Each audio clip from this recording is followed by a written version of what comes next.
I know we're live. I just had to put out the notifications so that everybody could know. We're at 37 views right now. That's pretty quick. We've got a bunch of talking to do. So, should be an interesting one for sure.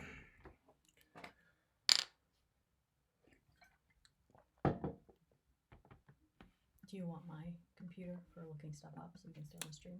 All right. No. Trump will not really be a subject matter. We're dealing with suicide, assisted suicide, subjects around that specific topic. Apparently, the Pantera review warranted this discussion, so I'm all for it. Let's do it. That's okay, Gershak, if you can't listen. Yep, it's a heavy one. Yep. Very, very heavy for sure. What a heavy and necessary. Elio Mike. Elio Mike, we both called each other yesterday. It's actually a dress, Leah. It appeared as me as he was calling me, and it appeared from him that other way around. So I've had it since I was 16. It's stretchy, so it's fit me in all my forms. What's up, Turtle? What caused this whole topic? I think it was the Pantera video. We did the suicide note back to back. So, yeah. I don't think anybody's going to make light of it, but if you've been affected by it, sometimes people will, they'll make light of something, even though, it's like gallows humor, basically. In other words, sometimes it's a way of them coping. Honey, I really want to see what people are saying. Yeah, it's a coping mechanism. I can put it up here so you can see it up here on that screen. But okay, yeah. So it's a Christian dress. I don't know what a Christian dress is, but okay. What's a Christian dress? No, my family wouldn't have agreed. With the dress? This one that I'm wearing. No. Too tight. Really? Yeah. That you're wearing it now, you mean? Is that what you're saying? No, even when I was 16. So then, okay. So I'm saying it was a little Christian dress. Oh, meaning she had the dress and she was a young Christian?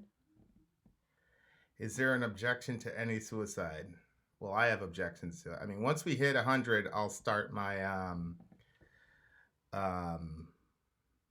good 6 damning. Yeah, I'm very happy. Still here. Sorry about that, musings. Jeez, bro, that's crazy. No, I do not consider pulling the plug assisted suicide. I will explain my perspective on this, and then we will talk.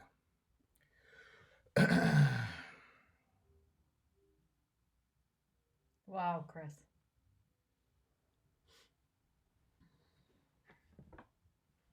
Yeah, it did, Tasco. Or Tesco. It certainly did.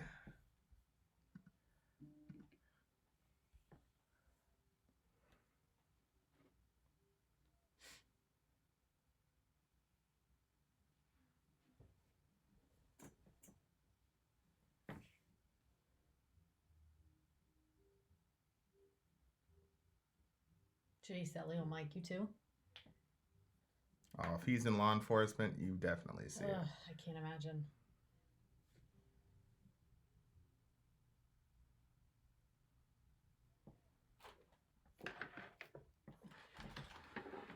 eyesight is worse.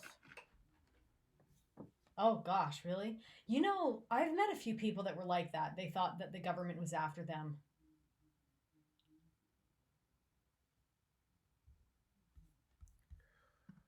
Uh, we're not focusing on death.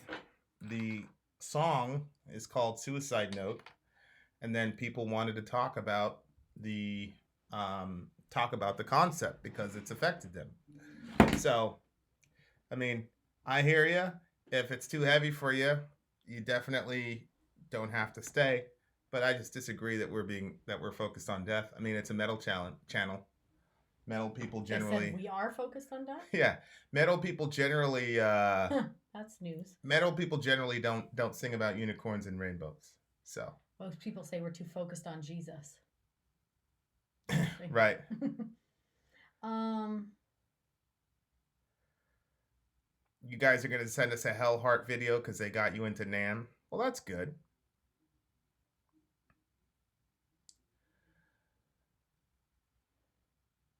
Okay, good, Ian. I'm glad.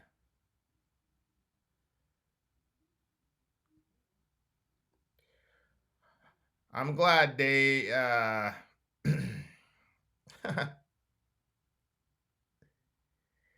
It's a heavy subject and tattooed. Yeah. Yeah, I hear you, Elio, Mike.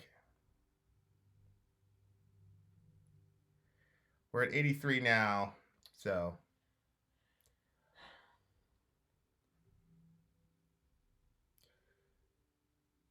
I'm not feeling good tonight, so if I seem a little meh, that's why. I think I had the flu or something.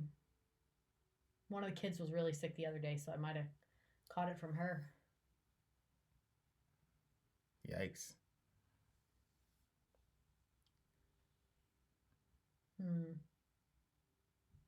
Yeah, I mean, it's okay, Anton. You don't have to stay. That's fine.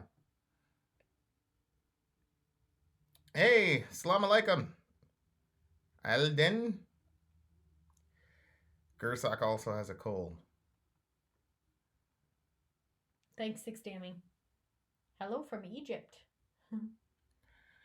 Is this about assisted suicide without warning anyone or after discussing with your family? I mean, both, I guess.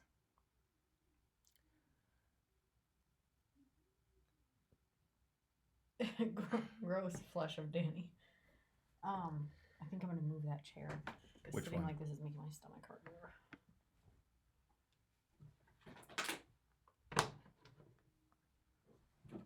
Jeez, Chris. Well, I'm glad you're still here, buddy.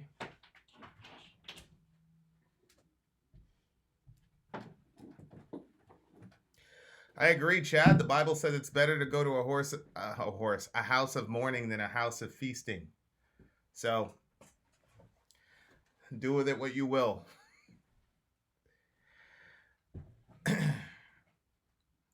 I'm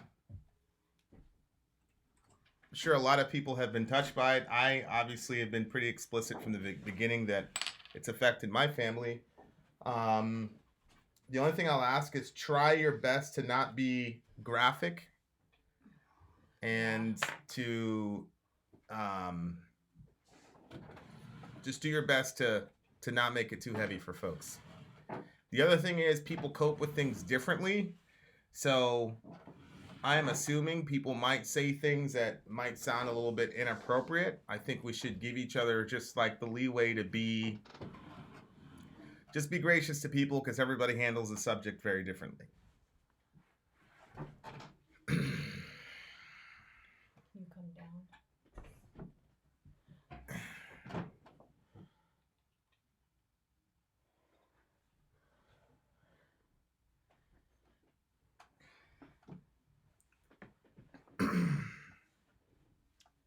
Genji in the house. Thanks, flesh of Danny. Metal is a big reason why suicide hasn't taken even more people. I agree, Mustard Tiger. That's for sure. Whoa, Gersak. That's pretty crazy. I'm here just getting G to bed really fast. Yep, no worries.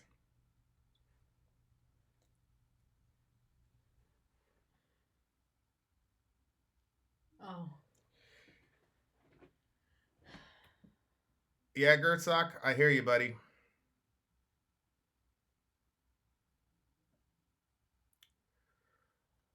Booby, booby, booby, booby, booby. Are you online?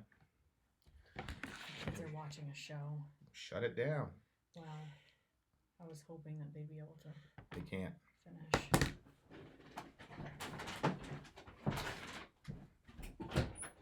Hey. Off. Internet off. Zoe, off. Internet off. Go downstairs, turn off the internet, please. Thank you very much. You guys need to hang out downstairs. It's still spinning over here. Is this computer on? Maybe. It's not uploading, but it might be on. Yep. Downstairs or downstairs? In the living room. Oh, basement, you mean?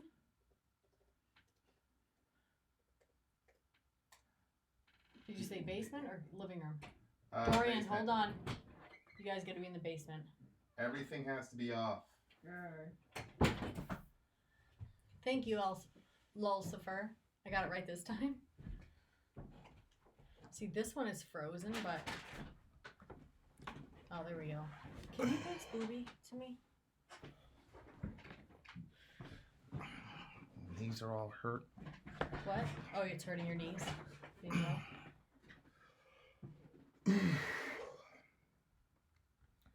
What happened to your grandma chair? Was this a grandma chair?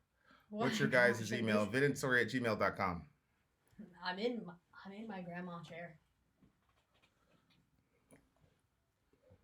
Damn it, YouTube. Okay. I'll start now. So,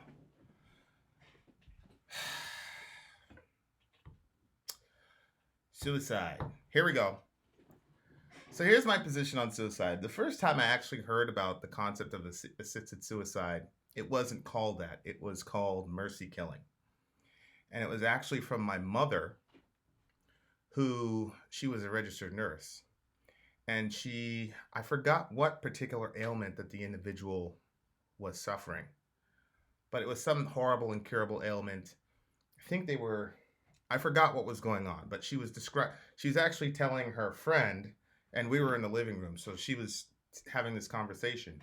And long story short, she basically said that they made the decision. I forgot what they did, but it ended up in the quick death of this individual. Who's they? The family?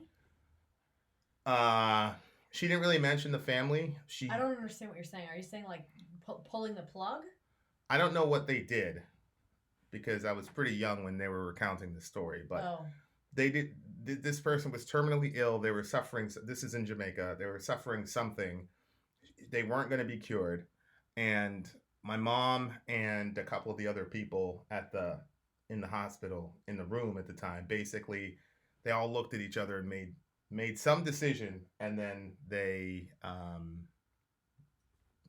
person died. Oh. Okay. And it was, it had happened years ago since she had recounted the story to me, but I could tell that it was very, very hard for her. I asked her later if she ever did it again, and she said she doesn't talk about that stuff. She didn't know why she was having that conversation. So, she took part in it? Oh yeah. Oh yeah. They all called that play. So wow. That was my first actual exposure to the concept. Oh wow. Now, when I was growing up, the main guy was Jack Kevorkian. I don't know if you remember him. Dr. Kevorkian. I just remember hearing his name. Yeah. He was the guy, Isn't he the one that was first doing it, where you could do assisted suicide? Well, I don't know if he was the first one, but he was like the big one. Yeah, he's the first time I heard about it. And at the time, he was basically portrayed as a monster and a sick individual and all this, and so that, you know, he was really the first one though that was using assisted suicide, and then you had the term death with dignity and all the rest of it. Yeah, Maddie, I'm kind of recounting it freestyle because I don't remember everything that was going on. I just remember her saying, that happened. You were young, so. I was really young. Yeah. So, and then of course there's Jack Kevorkian, and there's Death with. Was he referred to as Dr. Death? He was Dr. Death, and he was talking about death with dignity and blah blah blah blah blah. So there is a category in my mind for good people faced with a terrible decision of a person in immense physical pain and suffering. And there is a sense in which if I say that I'm against that, then there'd be a sense in which I'm condemning my mom. Not condemning per se, but saying that being part of that was calling the wrong play. Even if the family agreed or disagreed or whatever. Here's my concern with this whole concept of assisted suicide. There's a couple things. Number one, this is a phrase that's been kind of massively popularized since the whole Trump thing, which is normalization. Sorry, I'm trying to make it so that way I can talk on the chat. Sorry, honey. I don't know how to silence it. Yeah. So the first thing that I want to deal with is this. Here's why I have major issues with assisted suicide, and let me make a distinction, because somebody asked me a question. What about pulling the plug? Is pulling the plug assisted suicide? No, I wouldn't say that, because I would say that if you let nature take its course, that's not killing anyone.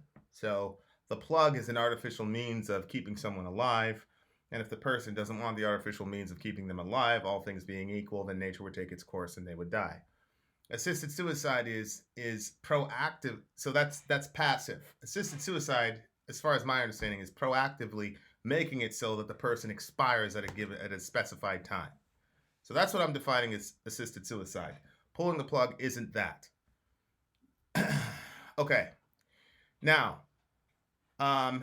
here are my problems with assisted suicide. Now, as you guys know, I'm pretty nuanced in my thought process, so I'm going to go ahead and say I'm not 1,000% certain that this is not something that would change over time, especially considering some conversations that we'll probably have, because you guys will be able to call in. Here are my problems. Number one is this concept of normalization. Society stigmatizes certain behaviors for very specific reasons because we want them discouraged. So acts like rape, murder, stealing, etc. are stigmatized in a given society because you want to discourage them. Mm-hmm. So if you had a society, for example, that didn't stigmatize theft, then that would have a deleterious effect on the society as a whole. One of the main reasons that people don't do certain crimes is because they don't want to be labeled a certain thing from a society. A lot of times stigmas are viewed upon as being bad, but a lot of times stigmas function as societal controls. And sometimes those societal controls are good, and sometimes societal controls are bad. Now, what the term suicide has almost always been looked upon as universally negative. Now, there are certain subcultures in which it's not. For example, in certain strains of Islamic theology, in very, very specific strains of Islamic theology, suicide attacks are looked upon as good things. Samurai culture, harikari was looked upon as an honorable way to go. But by and large, most cultures stigmatize suicide for a very, very specific reason, which is you want to make it as difficult as possible in a given culture in order to accomplish that. Mm-hmm. My concern with assisted suicide as a category is that it would relieve or take away the stigma of the concept of suicide. Most of the time, when somebody says, I had a friend commit suicide or whatever, we know instinctively that that's a terrible eventuality. We know that that's bad. My fear is that if we were to do a carte blanche legalization of assisted suicide, that it would remove the stigma of suicide and then result in not only people in very terminal situations killing themselves, but people in vulnerable psychological situations killing themselves. And if you think that that's a slippery slope argument, think again. I can give you guys a link. It's the euthanasia and assisted suicide of patients with psychiatric disorders in the Netherlands between 2011 and 2014. So this is an actual scholarly paper. And in this case, there were 66 cases from 2011 to 2014 of people with psychological issues. So these are not people in unbearable physical suffering. These are people with psychological issues. A majority had personality disorder, I'm reading here, were described as socially isolated or lonely. Depressive disorders were the primary issue in 55% of the cases. Other conditions represented were psychotic, PTSD, anxiety, somatoform, neurocognitive, and eating disorders, as well as prolonged grief and autism. Comorbidities with functional impairments were common. So these were people who, because this is the Netherlands from 2011 to 2014. These were people that had mental issues, that are vulnerable people, that were allowed to kill themselves. Persons receiving EAS, that's the assisted suicide, for psychiatric disorders in the Netherlands were mostly women of diverse ages with complex and chronic psychiatric, medical, and psychosocial histories. The granting of their EAS requests appears to involve considerable physician judgment, but the review committees generally defer to the physicians performing the euthanasia or assisted suicide. So, I talked to somebody about this. I forgot who it was, but in the abortion question in the 60s, at least in the United States, it was, hey, it's just a clump of cells. And now we've progressed to tearing children apart 22 weeks, 24 weeks, etc. And so when I talk about assisted suicide, it's always the very specific case of the guy who's terminally ill and chronic pain. That guy, okay, but I knew that it was not going to stop there. Mm-hmm. Now, I didn't know that there were 66 cases between 2011 and 2014 of people with mental illness. And so there again lies the problem for me. If you say that a person has the right to die, if you say that that's a right, and I don't believe that that's a right, then how can you tell a person who's in the throes of their depression that they don't have the right to avail themselves of that eventuality? How could you tell the young lady with an eating disorder who doesn't believe that she can beat it? How can you tell her that she can't do it? It says right there. That was one of the common situations. And so I was actually having a conversation with somebody, and he said, well, yeah, we should allow people with mental issues to do that.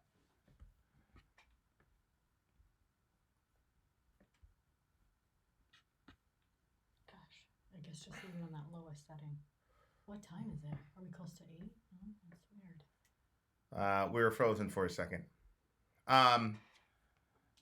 And I get it. It's about choice, and that's the culture that we live in. But right now, at least in America, they do this thing called blue papering, which if you're a hazard to yourself and others, you get put in a hospital against your will. I got blue papered when I was 18 years old, and I was I was 18 years old actually. So I guess I would have been an adult and able to do that. And if I would have had that option, I would have taken it, and I wouldn't be here. And I know a lot of people who wouldn't be here. And so I've been hearing testimonials of people saying, my friend died, my friend died, my friend died, my friend killed himself. And everybody's saying that's terrible. My fear is if we normalize access to this type of option, then we've once again made decisions to cheapen human life. And you guys already know the previous decision that we've made to cheapen human life. And the other thing that really concerns me about this, especially in this particular survey, was 70% of the patients were women. Yeah. 32. Majority of the time, it's usually men, right? Well, majority of suicides. Well, women usually outstrip men in attempts, but men are usually more successful because they use more aggressive means. Oh gosh. Women generally don't like the idea of blowing themselves away, so they'll take pills, etc., etc., and you have a better chance at viability. But if you have actual lethal dosage, Mm-hmm. you get the option of not blowing yourself away and making sure that you get the job done. Mm-hmm. And so I say, okay, whoa, so women are vulnerable, and then 32% of them were 70 years old, 70 plus years old. So now we've got elderly people with mental illness, and our society saying, agreeing with them when they say, there's no reason for me to be here. We're now agreeing with them, yeah, there's no reason for you to be here. Mm-hmm. And that is a horrible way to run your society. And I don't believe that we know what we're doing with this type of with these type of actions. So that's my concern. Now, as far as a person in unbearable, unspeakable pain, I think that we should invest in technologies and medicine that can manage pain, control pain. We can put people in comas. We do that all the time, and that's horrible. But to me, it's a better eventuality than the Pandora's box we will open by killing people, by allowing people to kill themselves. I don't Because see how coma helps anybody. You're gonna come out of it at some point. well, yeah, they can put you back. But to me, what I'm saying is when you open that box and cross that line, then you can't tell the person that's mentally ill, that's depressed, and is in who are you to say that their emotional pain is less than the pain of the other person? Right. No. Who are you to say that? That's their decision. And then when you, especially when you import the term rights into it, then that really creates another conundrum. And so I think that's a dangerous Pandora's box. It's not the slippery slope. We're already at the bottom of the slope. Many of you probably didn't know that there were 66 cases in the Netherlands between 2011 and 2014. I think that's extremely dangerous. I think the implications of that are obvious. And so that's where I'm at with it right now. If I see, I had a friend talk to me about a burn victim and the horrible situations they have to go through. Yes, I understand those situations. And if you could keep those situations completely isolated, then that's a different discussion. But the minute that you say it's a right, then you've opened up a whole box of wax that you're not going to be able to just keep to one specific type. It's like what people say with abortion when they say, oh, rape or incest. Well, that's 1%. Right. Right. So you're not, the minute that you say, but we said that it's a right to do that. So now people are getting abortions for all types of reasons. So the minute that you make that a right, then there's no way that you can mitigate it to only terminal issues where you're unbearably in pain and there's nothing we can do to help you. Right. You've got to expand it to everybody. That's how law works. That's how case law operates. And so that to me is why I don't think that we should be promoting in any way, shape, or form assisted suicide. Because what it's going to do effectively is it's going to clear our society of the weakest members of our society. And those are the people that we should be crowding around the most to help, not agreeing with them that they should no longer be on the planet. So there we are. I think we all got through that very well. So what I would like to do is, a lot of this has to do with me just listening to you, to be honest with you. This is an extremely difficult topic. And so, I mean, you guys know how I am, and you guys know that, we can argue with the best of them and all this jazz. But I really just want to kind of hear your guys' story. Some of you just need a catharsis where, you talk about losing a friend or whatever and how that affected you. So if you wanted, debatey Vin, it's probably not going to happen tonight. That's probably not going to be the case tonight. So we're gonna keep the phones open, and you can call if you want to chat. I'm just searching around because my battery's dying, and that's So our only it's means of mine. communication.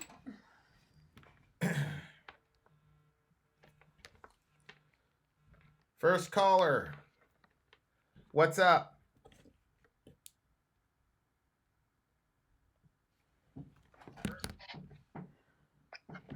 Vin buddy, you hearing me? Hey, my good friend Peter, what's up?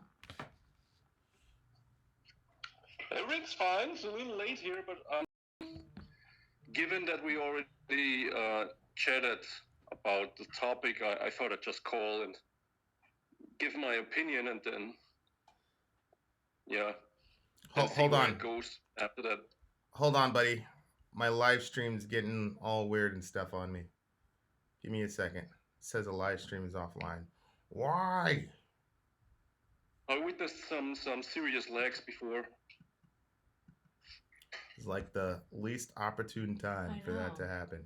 I think we're back though. RIP stream, it's back. Hold on. I didn't want people to miss what you were saying, Peter, so that's why I'm telling you to hold, okay? Totally get it. Okay. It's back for me. Okay, I think we're good, Peter, so go ahead. Maybe it's a little bit much, me calling and you streaming at the same time. I'm not sure. No, because I'm actually... I do it all the time. I thought I was on LTE, but I wasn't. I'm on LTE now. Go ahead. You're up. Peter. By being very pragmatic, let's start it on a personal level. So my uncle was a heavy smoker and also working with chemicals for in his business. And he got cancer with 51. And he thought he was just very ill, like with his lungs or something. And being a typical Austrian man, you don't go to the hospital, of course, unless you can barely hang on, which was the case. And he got to the hospital very weak, and he had very high fever for already a week. And they found a lot of water in his lungs, and then the diagnosis came: it's cancer, and it's basically in the end stage already. And they gave him like 14 days, so it's game over from there. So, and here's the thing: what you told earlier in your introduction is already happening all over the world, as I see it. So it's not really legal. It's something in between. But the doctors basically told us, listen, there are procedures and we can prolong his life, basically, but there is no hope whatsoever that he could ever survive it. No hope whatsoever. So what we had to face, because he wasn't involved in this, that's another issue. If we as family would agree that the doctors stop pumping the water, which is a very painful process, by the way, with needles and stuff, out of his lung, or if we would have intervened, if they should continue, and he would basically suffer longer, if you will. So, of course, it wasn't my decision, it was his wife and the brothers and whatsoever. But they basically agreed that it doesn't make any sense. He should just, go in a very peaceful and way with as much dignity as possible. By the way, I'm still struggling to this day with seeing him the last time and already knowing he's about to die, which he didn't. And I didn't told him, because I thought it would be very unfair and too much. And, if you get in the hospital with 50, which is basically nothing nowadays, we have a life expectancy of 80 now, and you're told that's it, you have 7 days. I don't know, I'm not sure. I guess I would freak out, or maybe I would like to know to settle my things, to tell some people what I would like to tell, and get my things in order and then just go. I'm not sure. But the fact is, he never knew. Maybe very to the end, because I believe you feel it. But then again, you're drugged heavily, so what do we know? Well, my mother stayed to the end with him, in the same room, which is a very brave thing. Not sure I would have been able to do that. And helped him pass over, if you will. So that's the story. But the point of the whole long story was the doctors heavily changed the outcome, if you will. But to get back to those terms, it was nature taking its course, basically. Which brings me to another thing that's quite important to me. What is it that we mean nowadays with nature taking its course, really? Because we're talking about pacemakers and artificial hip joints and whatsoever, you know. We're basically bringing back the dead now, because if you drown and the water is really cold, you can be underwater for like 15 minutes with good chances to be brought back, and even without brain damage, which is, I would say kind of a miracle. But we can do that now, and I'm sure in 10 years we can do even more, and give it another 10 years, maybe things are possible that would seem unthinkable right now. So the possibilities and the lengths that we go to prolong life are enormous, and we seem to be fine with it. But when as soon somebody consciously decides not to want it,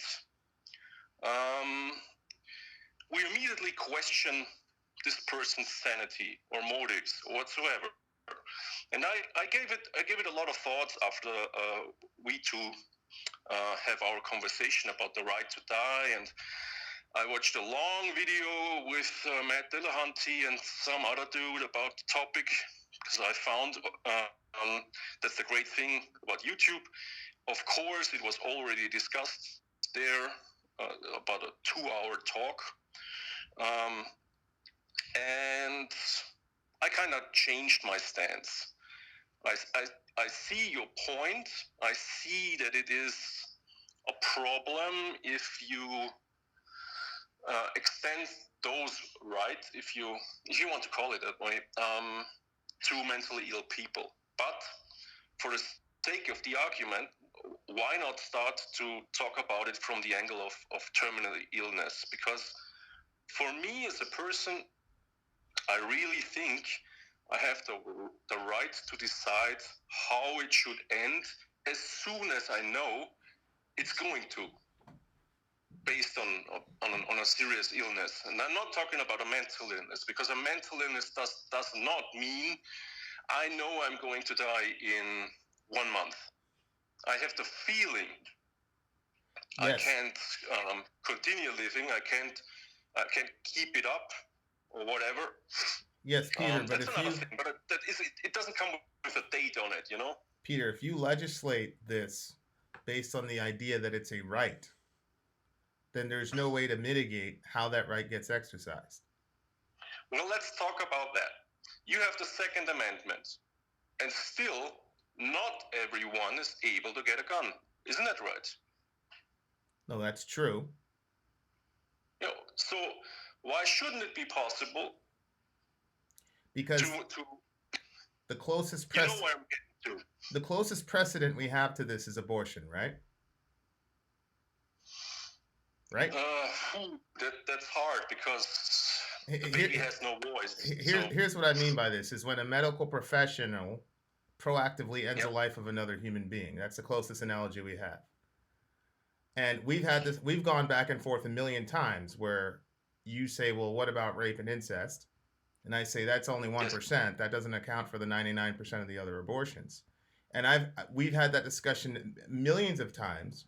The minute that you say that a woman has a right to do that, then you give that right to everyone.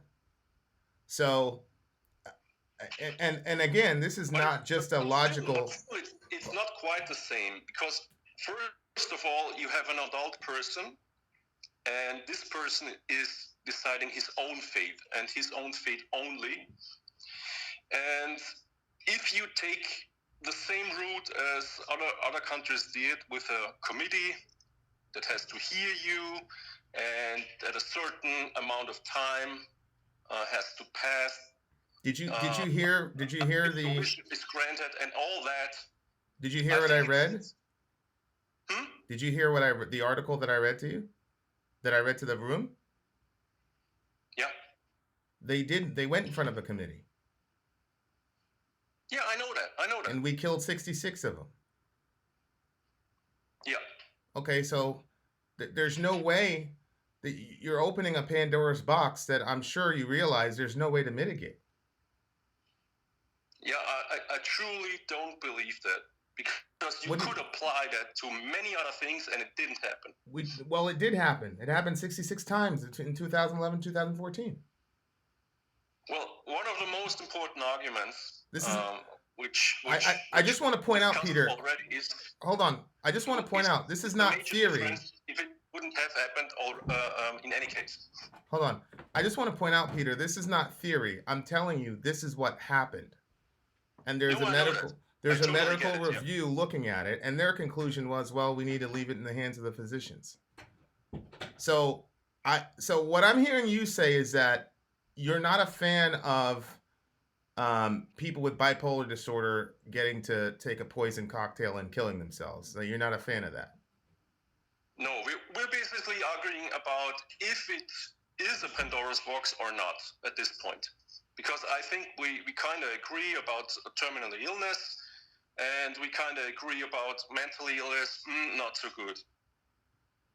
Yeah, what I would say about your uncle's situation wasn't even as severe as what happened with the situation with my mom.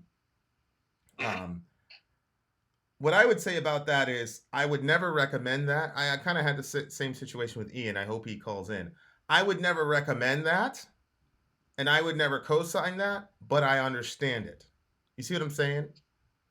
And when you say this happens in hospitals all over the place, I understand that.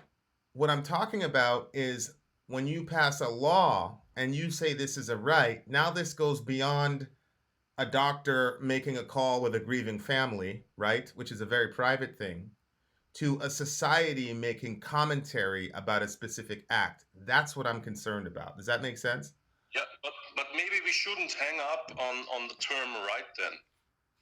It can be a privilege. I'm not insisting on being in a right, you know? Yeah, I think I agree with you. I agree with you on that. That's what my concern is, you know, the right to die, the death with dignity. Anytime you have a political issue, people start massaging language around it so that they can sway people. And my fear is we've got to be very, very careful about the language, because to your point. So why not agree on, okay, let's start it with being a privilege, and let's give it a test run and see where it goes. And as I wrote earlier in our chats, I do believe that some things have to start at some point, and then there is a dynamical adaptation after that, because we can't foresee when we start the thing in which direction it will go actually. Well, and that's not a bad thing. No, I hear you. My question to you is, haven't we already seen where it goes? We saw 66 people get killed who are mentally ill. We've already seen it. Yeah, but that would imply that if you start the same thing in the US, and I'm not sure, by the way, but I think I remember I saw that in 3 states in the US, physician-assisted suicide is already a thing. I think it's California and 2 other states. Wouldn't surprise me. That wouldn't surprise me. Yeah. So that's not hypothetical. That's already reality then. But I don't think it applies to mentally ill people. So where I'm getting to is. Dillahunty made this comparison, and it's not the most stupid one. As soon as cars were invented, there were a lot of concerns about it. And if you think it through, you can compare those 2 cases, because you allow a young person to steer a vehicle with 1 ton of mass or even more, and it could result in total catastrophe, which it did, by the way, in many instances. Also with flying. But what did we do? We didn't ban cars and say, well, that's fucked up, people die, that's not worth it. We invented seatbelts and airbags and a million other things, and we adapted. So, and that's my point. I don't think that just the fear mongering, the insisting on no, this might be Pandora's box, and then stop it altogether and not even give it a try. Well, wait a I second. think that's not the right approach, because basically, and then I'm really finished, I think, with my argument. Right now, and that's the other side of the argument, all those people are left alone. And that's what I hate about it. Which people? You're the ones that are two sides. The ones that are ill on the one side, because there's nowhere they can turn to, so they're basically left alone and kill themselves alone. And the ones who want to actually help those people, maybe the wife, or maybe like I told you, or you told us, your mother, or any other doctor or nurse who's trying to help those people within their possibilities as it is right now. And you see, this takes a toll, because if that isn't accepted by the society as what it is, as some form of help and mercy, actually, they do it anyway, and they have no one to turn to talk to, and that comes with a price. It's a heavy burden, a heavy guilt. Yeah. To go back to your car analogy, I think the Yeah. analogy destroys the argument it's trying to make, because you said we came up with seatbelts and airbags. Those are designed to save life. This is designed specifically and exclusively to end life. So that analogy doesn't work. Secondly, it's not fear mongering to say we've already begun to do this. It's just fact mongering. We're already doing this. And if a person could, if there was some way, and I don't think it's possible, if there was, because even in Belgium, people were saying, whoa, whoa, whoa, we're crossing the line here, and it hasn't changed anything. Look, if this That's was, what I don't know at this point. right, I'm very interested to hear the argument. Yeah. Yeah. So if a person were to tell me, look, Vin, there's a way that we can guarantee it's only for terminally ill people or horribly affected burn victims or whatever. Yeah. Yeah. People keep it to physical pain. I would say I would never recommend it. I would vote against it. But the societal commentary from me would be pretty much, I get it. But that there's no way to guarantee that at all. And I think that our friends in Europe have proven that. So Dillahunty's argument about, I'm sure Dillahunty didn't quote this article about mentally ill people getting killed. I'm sure Dillahunty. I think the discussion was quite some years ago, so it's possible that wasn't even out there. Right. Every time this comes up, it's always the physical malady that you and I probably agree on. You know, in principle, I could never say, yeah, go do that, but I get it, right? You understand. But please let me make a point. I think you may oversee something, because like with the cars, things are already happening. It's not hypothetical. Thousands kill themselves. That's a given, you know. It's not something that will happen if we don't allow attempted suicide, or it will only happen if we allow attempted suicide. It's already happening in vast numbers. And by the way, in the US, it's even higher the number, because the psychological barrier to do it with a gun is lower than if you have to find other means. That's why it was higher. That's why it was higher with women. That's why women not to shoot themselves. Yeah. Right. Women accounted for 70% because they have higher suicide attempts, but less successful ones, because the object of lethality is a lot Yeah. less. Yeah. Yeah, right. But my point is, and I know you probably won't agree because you're pro-life, and I respect that, and I get your point totally. But I'm a very pragmatic person, and if I look at things and I see for hundreds of years a certain amount of people is constantly killing themselves, I think it's a shame not to react and say, okay, fine. Well, it may be a fact, but I don't want anything to do with it, and I leave these people totally alone, and everything involved with it totally alone. I think that's really cruel to stigmatize something that's a harsh reality, but nonetheless a reality.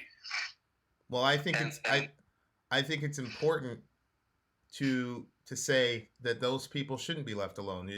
We should be investing in ways of getting those people care instead of legislating ways to get them off the planet.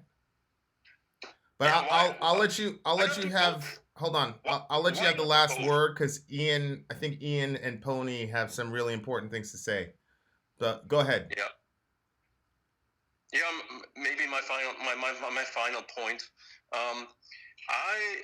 I seriously believe it's not fair to ignore a certain fact about our society, and think by ignoring it doesn't happen. And mainly out of the reason it's uncomfortable. We tend to ignore uncomfortable things, and if it's not in the newspapers and so on, it's not happening, which of course is right. Hypocritical and cowardly bullshit. So I actually believe it would be more brave to face the truth and some hard reality and say, okay, we hear you, we see you.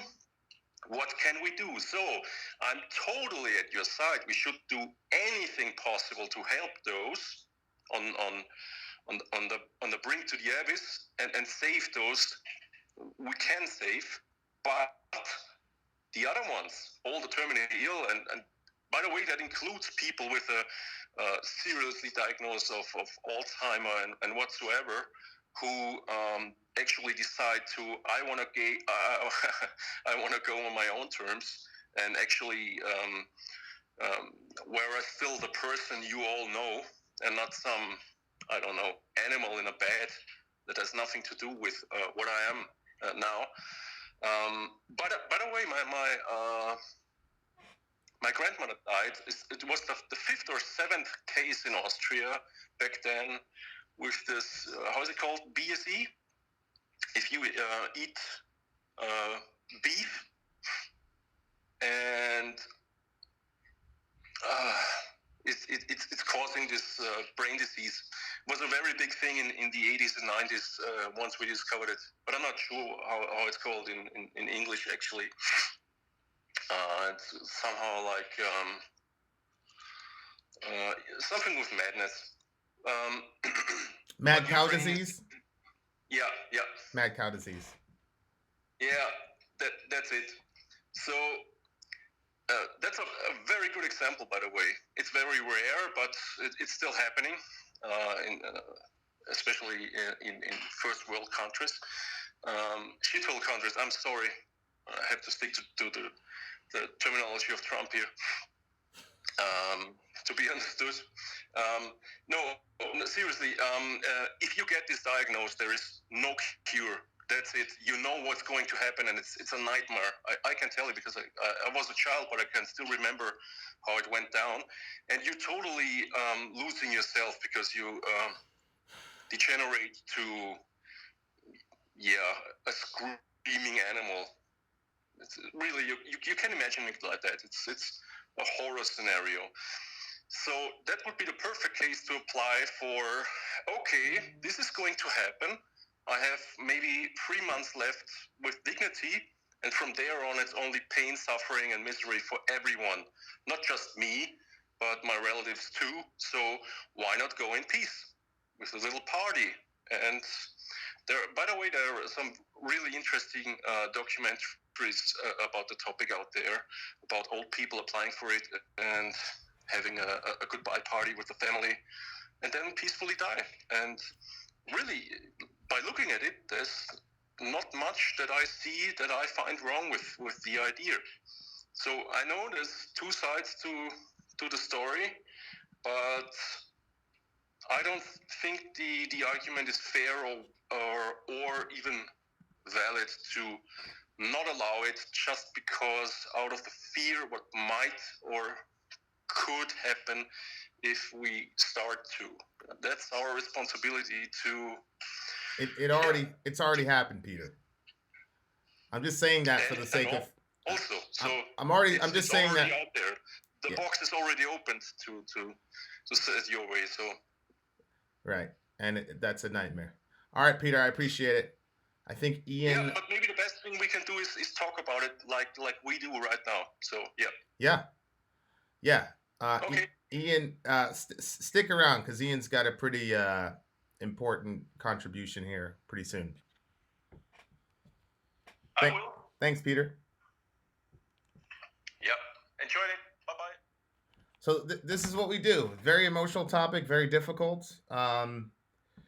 The only thing I think we had a lot of agreement. The only thing that I will say is that this is not a slippery slope or a potential fearmonger. This is happening. It's been done. There are 66 people off the planet on a very dated report. It's not even updated. It's just till 2014 on a very dated report where that has happened. And look, even if you try to initiate the legislation for only this group of people, that's going to get contested. And then the justification is ultimately going to be a person's personal autonomy.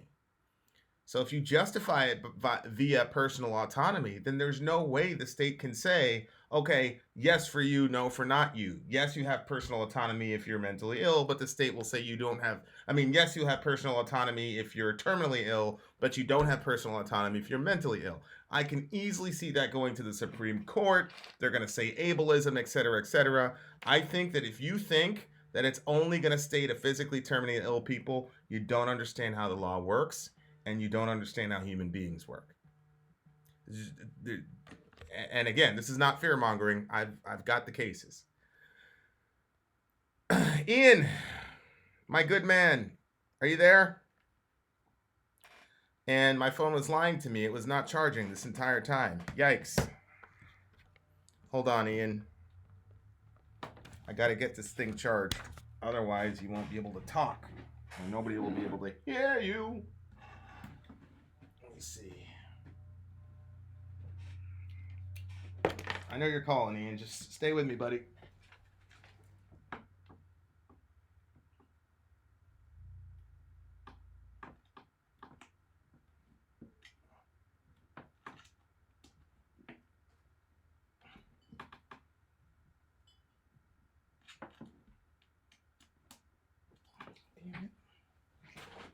Hold on, guys.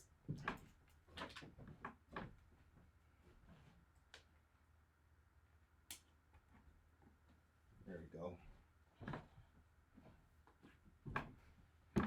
And sure enough, my phone just died on me.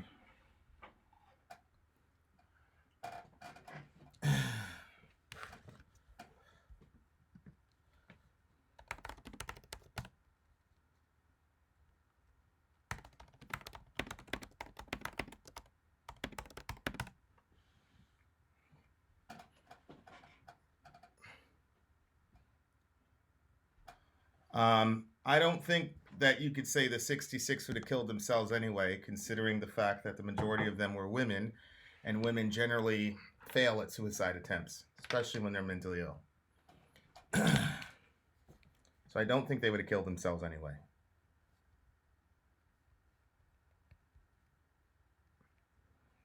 Now you're talking potential versus what the actual math says. Ian, my phone is always almost up, so you will be able to call me pretty soon here. Yeah, I saw the article about abortion in Ireland. One lady said she was ecstatic. I'm not really going to comment on it because we got other people to talk about, but I just think that there's certain ideologies that lead to life and other ideologies that lead to death. So there you go. Yeah, Maddie, you're not understanding how law works and how case law operates. This thing's going to get contested, and then people are going to go to the fact that a person has bodily autonomy to justify making that decision. And once the bodily autonomy argument gets made, then there's no way to limit it, because you can't just say that only terminally ill people have bodily autonomy.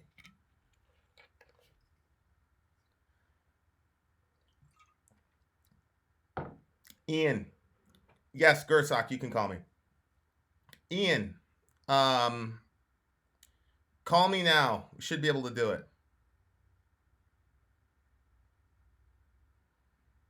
You should be able to call up now, buddy. Yeah, I was blue papered in a hospital, and after I attempted mine, and it was good for me. It kept me alive. So, yeah, you are. Who's on the line with me? It's Ian. Hey, buddy, how you doing, buddy? Hey, I'm okay, Vin. How are you? How are you? I'm good, man. Heavy topic, but important to discuss for sure. Yeah, I know this is a tough one for you as well, so I appreciate you holding this fireside.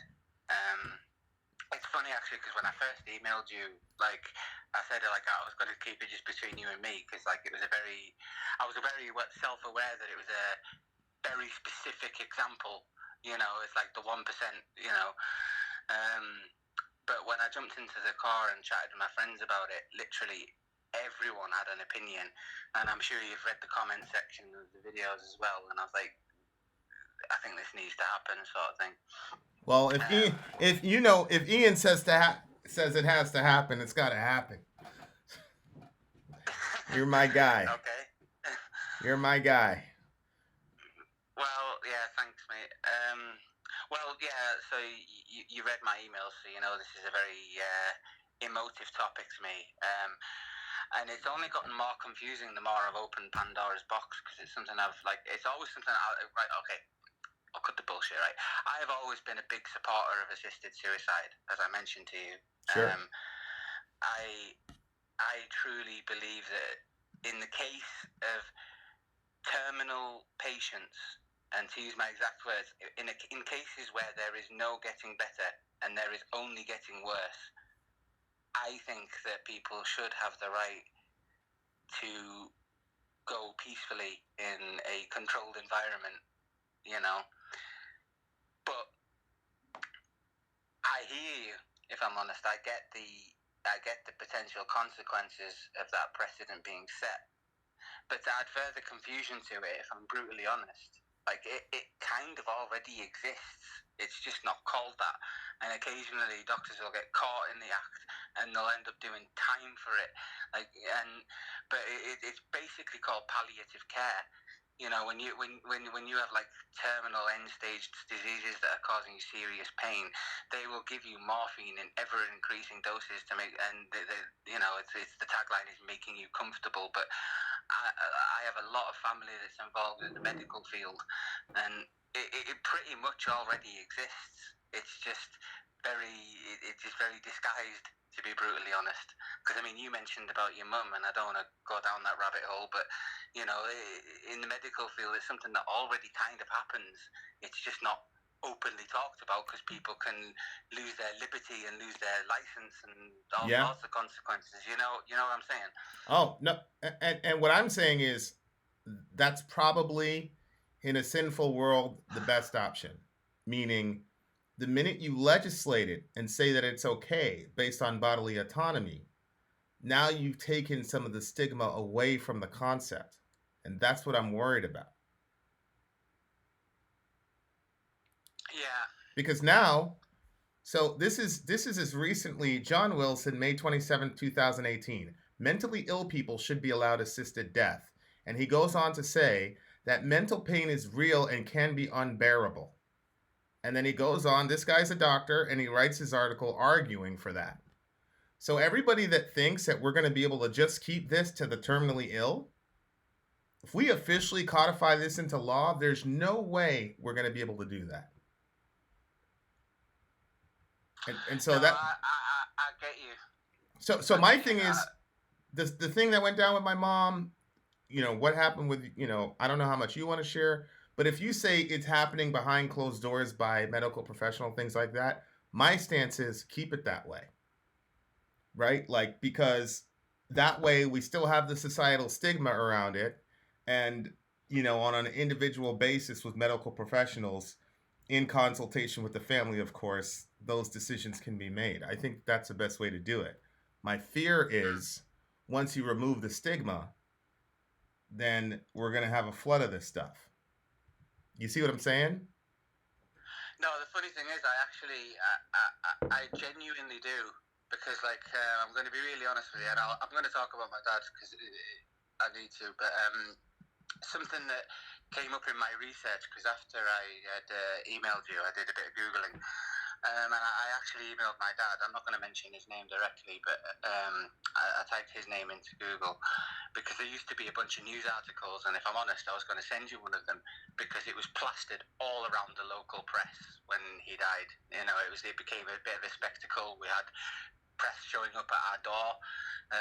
Whoa! One of them tried to Did you really enter our home? Which if I'd have been there, it would have gone differently. But yeah, so anyway, I was trying to find one of those news articles to send you so that you could see the objective facts of the case, if you like. And I happened across an article. I don't want to put this out as public knowledge, but I'll send you the link in the chat, in an email or something.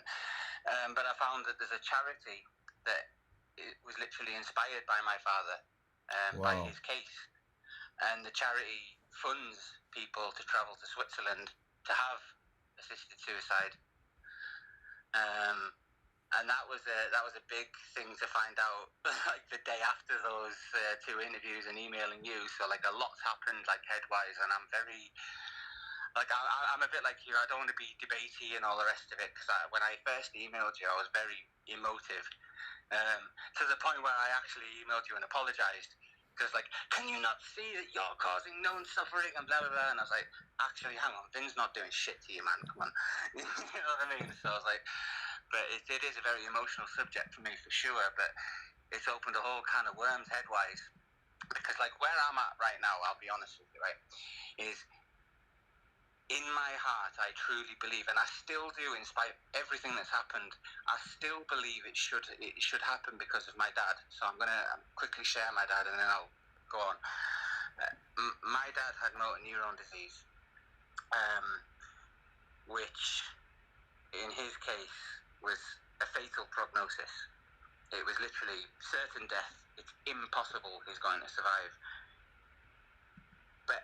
And I don't want to be too graphic because I'm aware of what we're talking about, but basically motor neuron disease shuts down the body's ability to move muscles, which causes your muscles to waste away.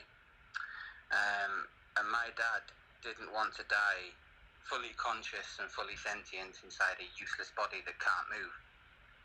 So we as a family had a long talk about it, and it was a very tough conversation, I'm sure you can imagine, but he made his wishes clear, and we went along with him that we were going to go to Switzerland. There's a clinic there called Dignitas that offers exactly this to terminally ill patients.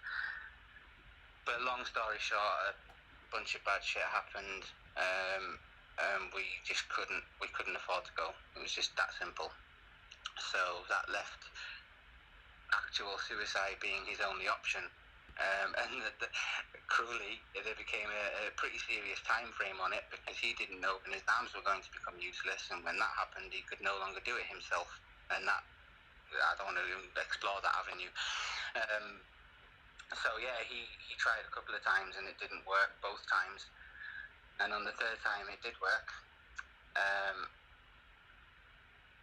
I'm trying to be balanced here because I don't want to be too graphic and honourable, but he didn't go pleasantly. Let's just put it that way. So if if I could have got my dad to that clinic, knowing knowing that was his conscious, fully sentient, unaffected mind decision. That's what he wanted. That's how he wanted to go, with his family around him, falling asleep in a hospital bed in a controlled environment. And since then, I've been a very fierce believer in it. I mean, I don't want to say advocate because, if I'm brutally honest, I've never commented or taken up the flag or taken any action on it. It's just something I've always fiercely believed in, if I'm brutally honest. But when you made that comment in the videos, it probably struck a nerve. I'm sure you can imagine. And I was like, well, and then I got in touch with you. But my problem is, in spite of everything I'm saying, because this is what I wanted to process with you, is I'm kind of caught with an odd dichotomy now, because it was a big piece of news to find out that there's this charity that funded this, and I didn't even know about it. And what I should have been is jubilant and been like, yeah, they're taking up the cause, but I was like, I didn't quite know how to feel about it, and so that means there's issues there, and I get what you're saying. Once I get the potential consequences, especially involving mental health, because as I've also opened up to you for, and this isn't something new, I mentioned it in my first fireside, I myself have battled mental health, depression pretty much my life, and I'm fighting now. I'm medicated. I'm on a waiting list for therapy, and I'm actually actively fighting it. I've got loads of coping mechanisms in place. I've got a good routine going. I'm okay at the minute because I'm taking all the right steps and acting on it. I'm not letting it swallow me, but I'm very well aware of how bad things can get when they're bad. And there's a couple of times in my life that clinic would have seemed mighty tempting. And as I also mentioned to you in my emails, my life has been affected by suicide twice. I've told you about that. There's another case I don't want to mention names or specifics because, the person in question has family and it's not my business to discuss. But someone I care about also committed suicide. And this is why it was so emotive to me to be caught between the two worlds. One in which I would have absolutely done anything to make sure my father could have had the death he chose. But on the other hand, someone committed suicide because of mental health issues that none of us even really knew about. None of us saw it coming, and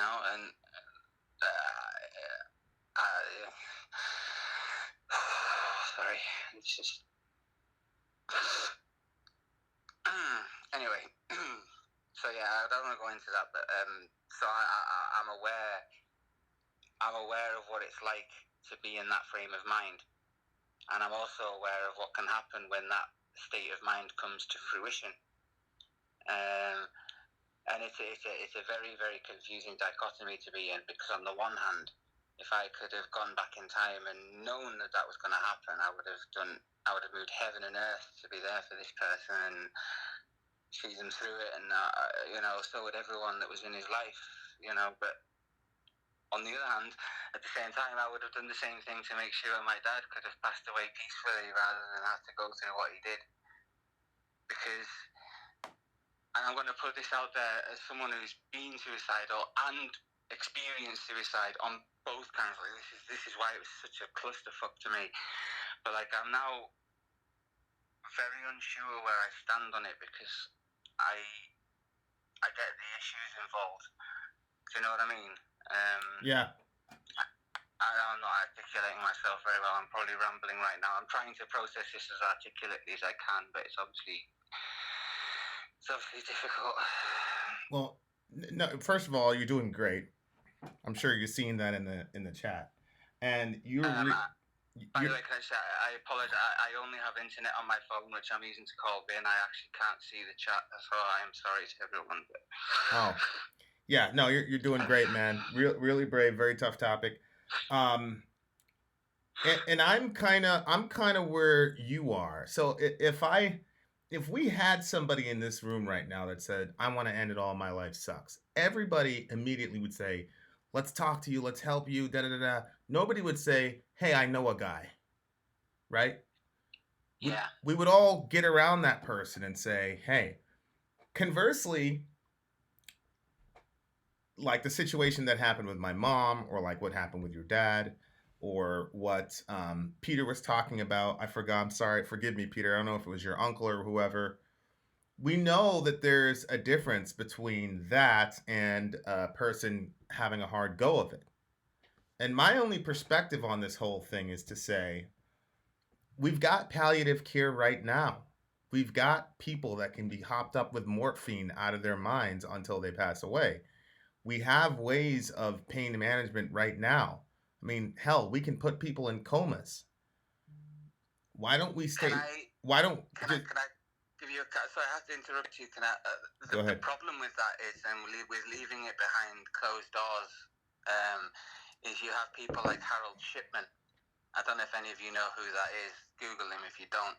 But Harold Shipman is a British doctor. It was everywhere in the media in England. Who's a doctor, and I can't remember the number. You'll have to forgive me. I didn't look it up, but he killed north of 50 patients. Deliberately murdered them. He's sentenced to life. He'll never get out of prison. But yeah, he was a serial killer who used exactly that method of it being hush hush and behind closed doors. They were all elderly patients, all of them, that were entrusted to him. But he was a sociopath, and he murdered these people by giving them lethal injections. And he got away with it for so long because he was a doctor. And they were elderly patients who died under his care. It wasn't until years later that this came out. And I'm just throwing that in as a spanner in the works because, like, if it's not in any way governed and it's kept behind closed doors, then the Harold Shipmans of the world can have a field day. And that's where the counter argument comes in. That comes with that's where the problem with the other side is. Do you know what I'm saying? Yes, although the net effect of a Harold Shipman who is rightly demonized and ostracized in our culture, versus a net effect of mentally ill people now having access to this service, quote unquote. What I'm saying is one heavily outweighs the other as far as societal ill on a macro level. And I'm telling you, I mean, and again, I'm hoping we can extract the emotions out of this, which about what I'm about to say. We have 55 million abortions. You know, when Clinton was running, he was talking about safe, legal, and rare. 55 million. So Ian, do you think we're going to be able to keep the floodgates only to terminally ill people if we legislate this? No, therein lies the problem. Because, like, in my head, like, it's just so confusing, and I hate it because, like, in my head, I'm just like, well, there's a part of me that thinks it's a non-brainer, you know, like, and I know I'm being naive and utopian here, but like I'm saying, like, I just want to save people like my dad from going through what my dad went with, and for that to happen, things like Dignitas need to not be in Switzerland. I'm just being blunt, you know. But you mean accessible across the globe, yeah, not just one specific place where you exactly. have to. It needs to be something that, like, if you're an impoverished family in England, you don't have to raise several £1,000s to make it happen. To be brutally honest.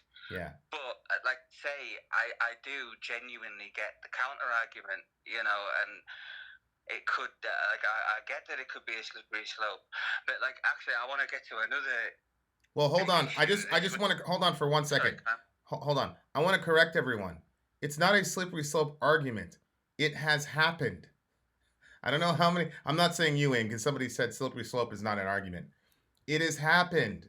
They killed 66 people who were mentally ill, 70% of which were women, 36% of which were elderly, who were lonely, who had Asperger's, PTSD, and anxiety.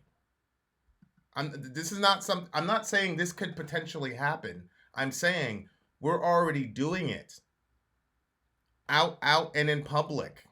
So no. There's also the case of Adam Meyer Clayton, who petitioned specifically to be euthanized as recently as 2016 because of his mental illness in Canada. So this is not a slippery slope, guys. Let's just face reality. If you want to open that box, you're gonna have to concede that those folks are definitely gonna get the opportunity to do that. There's no way around it. So I don't understand why people are saying that's a slippery slope. We're already at the bottom of the hill. It's happened. And so I just wanted to clarify that. Like this is not a slippery slope. This is not a what if. This has already happened. All right, go ahead, Ian. I think one of the like main issues with this whole subject comes down, and this was very illuminating when I talked to Jay, because he has strong opinions on this. I don't know if he wants to call in. But he really got me thinking, because he's actually an advocate. Can you change the position of the phone, Ian? Because it's a little bit muffled. Oh, sorry. Is that better? Perfect. Go ahead. Oh, sorry, I must have been a bit weird. Yeah, when I was talking to Jay about this, he was making a case on mental health grounds, and that got me really thinking. Especially if I'm really honest, given my history, because I ran it through in my brain. I'm going to be really, really honest here, because you raised like a real world consequence to me in the email, and I was thinking like, okay, hypothetically, if that clinic had been in my hometown that I could go down the street to, would I still be here? And I like to think I would, because I have a lot of people that would intervene and stop me. But then I thought, okay, so what if I didn't have a lot of people that would intervene and stop me? What if I was alone? And I was like, yeah, I wouldn't be here for sure. I'm just being honest. But so like, I guess the real meat and bones of it is like, are our lives ours to take? That's the sort of deep, I'm getting metaphysical here, but that's the sort of the big existential issue here, because like, and I'm honest, like I'm between both worlds, because like I don't necessarily agree with the Christian view on it, and that your lives belong to God and they're on loan to you, and then they're not yours to take. I can understand that point of view. I'm not like belittling it, but it's obviously not my view. So, but then I'm like, but like when I guess what, like the confusion that I wanted to process through that existential question with you, and I don't have a solid viewpoint. I'm confused about it, because like I played through a couple of the scenarios. So I was like, well, are our lives our own to take? And on the one hand, like, yes, that it's your life, and like, so no one should tell you what should happen to it. You have autonomy of it. But then at the same time, like, I was almost scared to say that, because I don't want to say anything triggering to someone who has that thoughts in your head. And then, so that in itself is a contradiction. Do you know what I mean? So Right. like, I don't have that steadfast view on it, and it's just like, sorry, I know I'm rambling. I know this is very emotional. I'm not doing very well here, but you're doing great. Do you get what I'm trying to say? I'm sorry. I know I'm not. No, you're doing great, bro. And I think even from a non-Christian perspective, obviously as a Christian, I believe that God's the one that gave you life, and so just like I don't have the right to take yours because he's the one that gave it to you, I can't take away something that another person gave to you. I don't have the right to take mine. But even from a secular perspective, I've got 3 kids. I got 3 kids and a wife. So is it really only my life? Now, of course, that works with me because I have 3 kids and a wife, but what if the person, to your point, what if the person's alone and depressed and they have no one? And then that lends to a sort of culling of your society of the unwanted, right? Yeah. Which is another thing.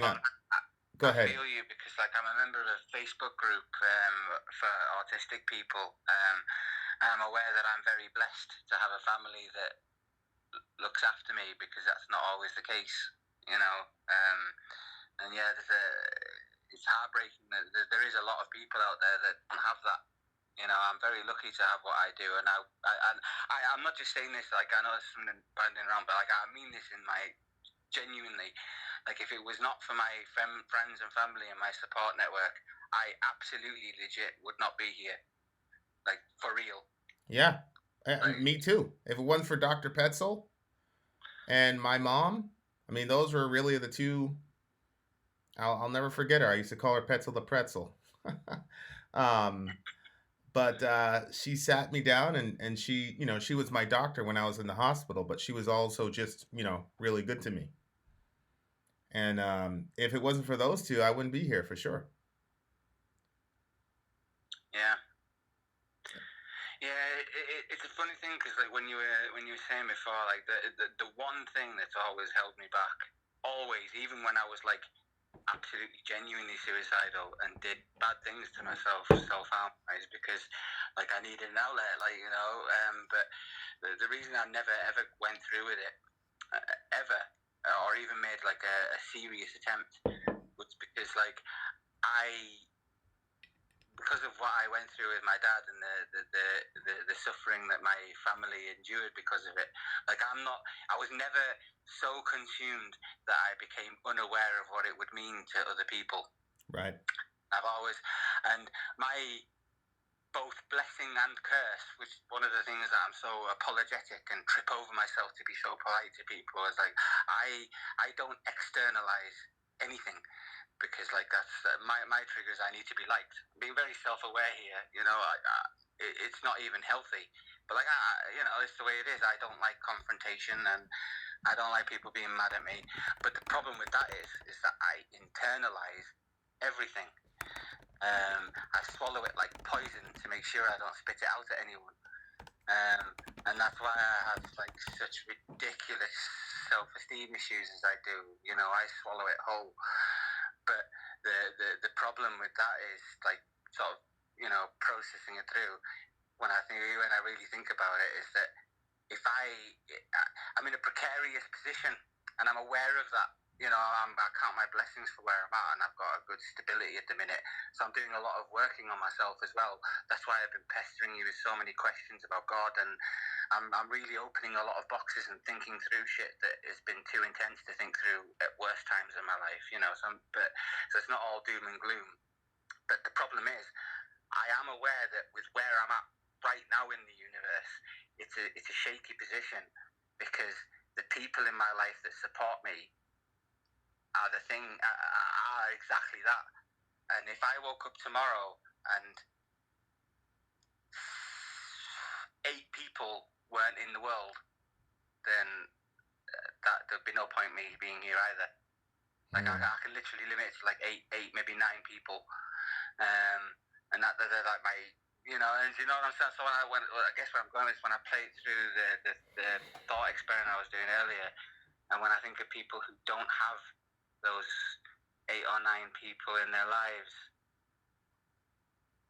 it's a terrible thing, and it's awful because like I don't know, like I don't want to say that someone shouldn't be able to end their life in a clinic in a controlled environment, because the number of people who've tried to commit suicide and botched it and end up with failed livers through pilling attempts, or end up with a permanent scar on their neck through a botched hanging attempt, that shit is real and it happens. And I don't want to be the one to say that if they're in that genuine place, then who the fuck am I to say that they shouldn't be able to end themselves? So I totally understand that side of the argument. I get it. But if I could go back in time and talk to my friend, there is nothing I wouldn't do. So I'm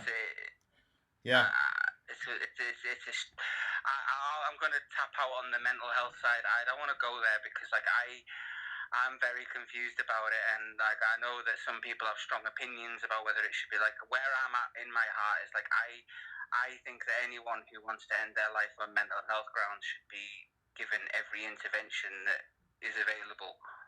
Because in my heart, like I said, and I know this is utopian, and I get the consequences in the real world of who governs that and where do you draw the line and the potential future consequences. But like where I'm at, like in my heart, is that, like I said earlier, like if there's no hope of getting better and there is only getting worse, and you are going to die anyway.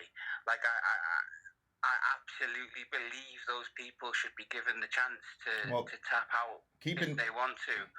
Ian, I was diagnosed with major depression, and I'm gonna have that till the last day I'm on the planet, and I'm gonna die anyway, right?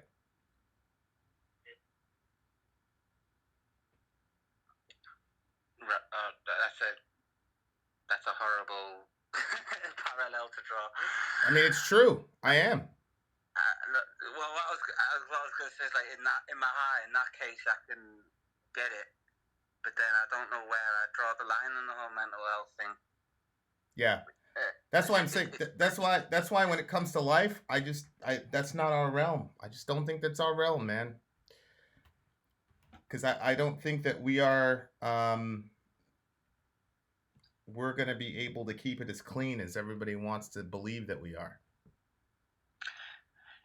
Yeah, that's the confusion that all this stirred up for me, because, like, I guess my intentions were pure, but when the conversations really started happening, and you gave me that example of the 29-year-old, and I really dug into it, like, yeah, like how, I guess, like, that's the problem. Like, my intentions are pure, but how do you keep it pure? Well, yeah, like somebody said, Canada legislated it 2 years ago, and there's been no negative outcry. That individual I talked about, Mr. Adam Meyer Clayton, is from Canada. So as soon as they opened the door for that, he said, "Hey, what about mentally ill people?" So there you go. I mean, it's there. I mean, it's right there, and now on a positive note, Ian, I believe that human beings are going to figure it out. I think that we're smart enough to come up with. I think we should focus on creating medicines and doing research for things to manage pain, and we should be better with pain management. I think we should be investing billions into that, so that when people transition at the end of their life, that we can make it as comfortable as humanly possible. I just think that the minute that you cross that line, it creates the conundrum that you and I are going through right now, right?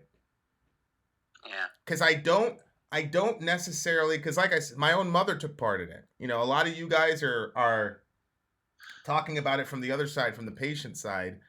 I'm talking about it as someone who, obviously, you guys know how much I love and respect my mom, who she took part in it, and it was a call that they made because the person was in a pretty terrible situation. So this is not me condemning it, because then I'd have to condemn my mom, right? It's just she was they were all in a tough situation, and it was very similar to the situation that your dad was in, Ian.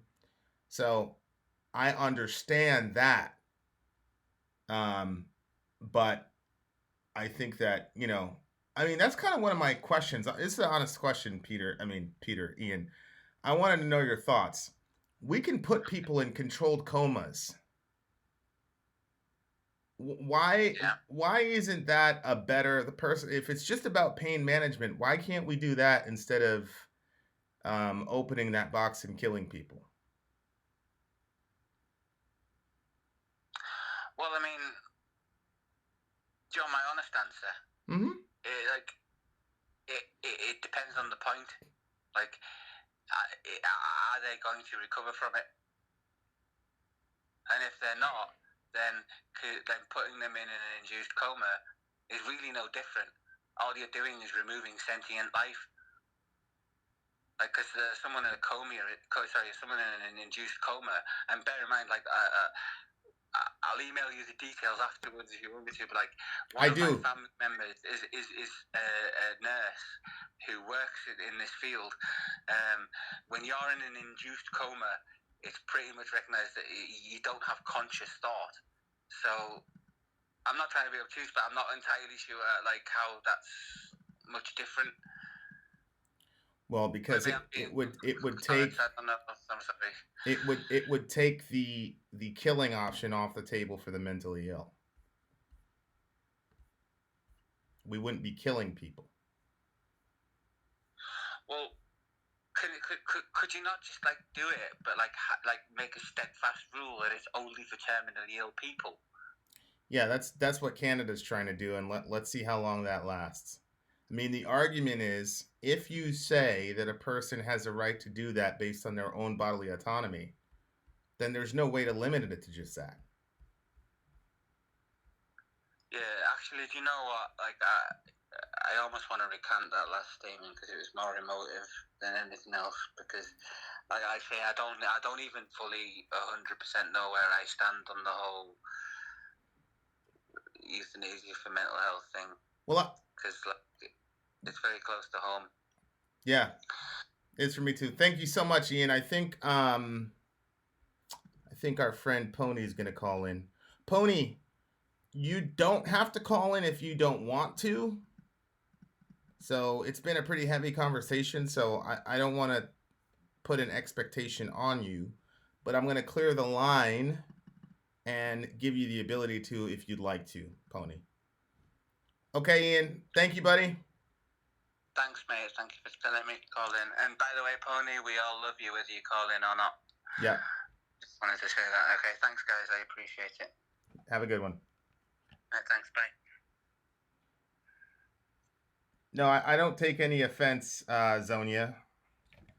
I just don't know what you're talking about. So maybe if I knew what you're talking about, I'd take offense. You're not talking about realistic scenarios. You're treating certain medical practices like they're fantasy. I don't know what you're talking about. Are you talking about how we euthanize 66 mentally ill people? Are you talking about that? Are you talking about how as soon as Canada allowed for Bill C-14, that we had a young man, 27 years old, immediately start advocating for him being killed because he has a mental illness? What are you talking about? Gersok, what's up, my brother? Hello. Hey, man, how you doing? Wait up. Is this coming out of the... Can you hear that? You're feeling good. You're sounding good. Oh, that's a lie. Okay. I'm not actually... I'm just going to unplug this. I forgot to unplug my microphone. I'm not going to... That's whatever. I'm sorry. Bear with me for a sec. I am very sick. You're good, man. Got my tea, though, so... Just, if it sounds like I'm tearing up, it's actually that time of the year. Hey, Silver. Okay, first of all, I just want to start by saying that even though I know the question is, like, aimed towards us on the matter of do we believe that people have the right to die, I am not actually going to answer that because being a musician who writes songs about this topic, I don't feel like it would be safe for me to go on record giving my opinion on that. Mm-hmm. So, but I do have thoughts around the subject in particular. Yeah. Mostly, the main thing that comes up a lot is anytime a musician comes up with a song, for instance, like this happens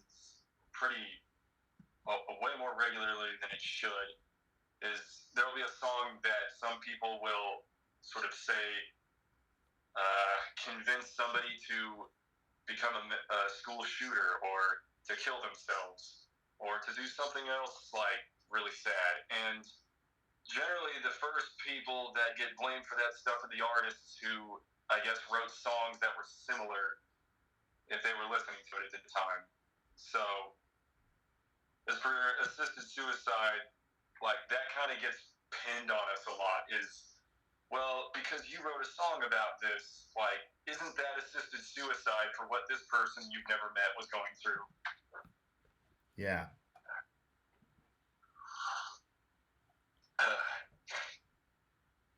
I have a very sort of a, I don't know how unique it is, but I feel that it's I have a sort of a side to this argument that's very specifically my own. I don't necessarily condone suicide, obviously, but what I do believe is that America in particular has a really bad way of dealing with it in the sense that they very much criminalize it, and they make it so that nobody feels like it's a good idea to talk about it, even if like Yeah. a grand majority of people have those thoughts. Yeah. It's like what I feel is that while I don't feel that people should be doing it as much, I don't think that people should be making it taboo to talk about it. Because if people talk about it more, I feel like people would sort of open up to each other and not fear prosecution. Yeah, I think that that's why, anytime I hear, and we've commented on this in some of the songs we've reviewed, where it's like, I guess Fade to Black was blamed for suicide and all that. And I've always said, my position has always been that song, I guarantee you, has saved more thousands of more people from going over the edge than not. Um, I, that's what music has done for me, and I'm sure a lot of folks in the metal community, that's what music has done for them.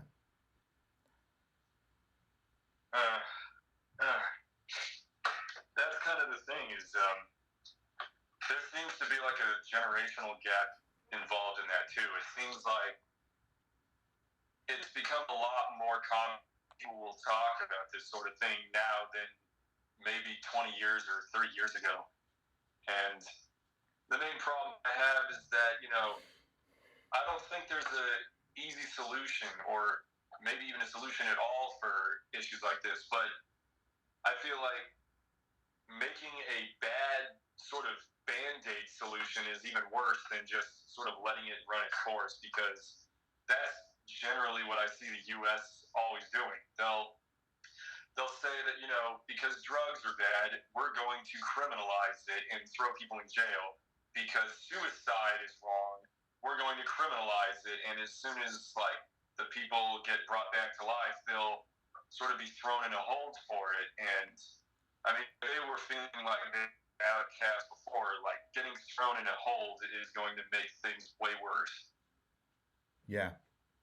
Well, no, I agree. The criminalization of basically punishing people for having a mental illness has always been, I don't know about other countries, but America's history, as far as, I don't know if you saw the Black Dahlia review we did, but there's a song that Black Dahlia Murder did about how we treated mentally ill people back in the day, and shoving them around and all the crazy things we did to mentally ill people. And I still think that there's some vestiges of that attitude in the way that folks that have mental illness and are actually honest with it are treated.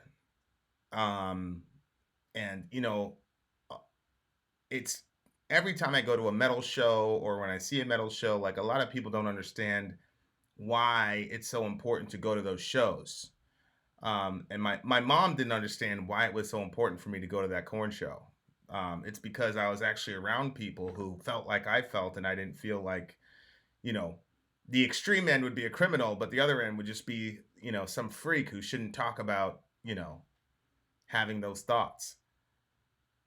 Mm-hmm. I'm glad you got to experience that, though. That's something that a lot of people actually don't really get that chance. It's something that we as musicians really try to provide to people a lot. Is I'll sort of like mention my side is that when I was a lot younger, I actually did once believe in God, but like when I was a kid, and that kind of changed for me when I went through a particular event in my life. I don't really want to share that actually, but where was I going? The main thing is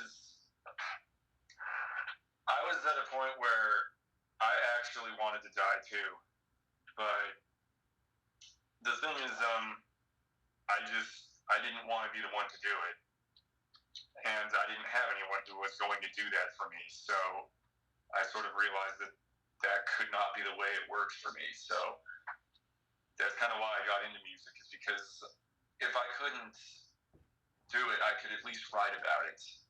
And what nobody really told me when I was younger is that you can write about what you're going through, and that will actually heal you. Yeah. And I wrote about it a lot, actually. One of the songs I wrote actually ended up on Dark Matter, and I mean, I'm sort of predicting, nobody has contacted us yet, but I predict that when that video comes out, there's going to be people like complaining that we're advocating for people to kill themselves when that's obviously not the case. It's something we get every time. It's always the outsiders of the metal community who it's almost like they don't speak the language. And I kind of watched it when, from the beginning with Sori to now. Now she gets it immediately. She understands it immediately. And it's almost like I'm sure we'll hear the song and we'll immediately realize that that's not what's happening. But it just seems to me that people outside the metal community don't realize a very obvious fact that almost every major metal band has broached this topic, and you guys combined have literally millions of fans and followers. So if it was creating that type of eventuality, you should have millions of deaths. And for Yeah, but that's not the case, is it? Right. I mean, it's saving people, in droves. And unfortunately, a lot of the times, you know, this is a clue for the song for tomorrow. Some of these guys end up helping people so much with their music, but they themselves don't make it out. So I'm thinking about Chris Cornell, or I'm thinking about Chester Bennington. That was really sad, actually. Chester. Yeah, my little brother, got introduced to metal. Call it what you want, through Linkin Park. So I remember Linkin Park was interesting because they were actually credited for sort of breaking down the gentrification of metal at a very interesting time in metal history, in the sense that everybody saw metal as just a white guy thing. Linkin Park came and they like added these sort of street hip hop and kind of underground like rap styles in their music, and it became like okay for a much wider audience to partake in it.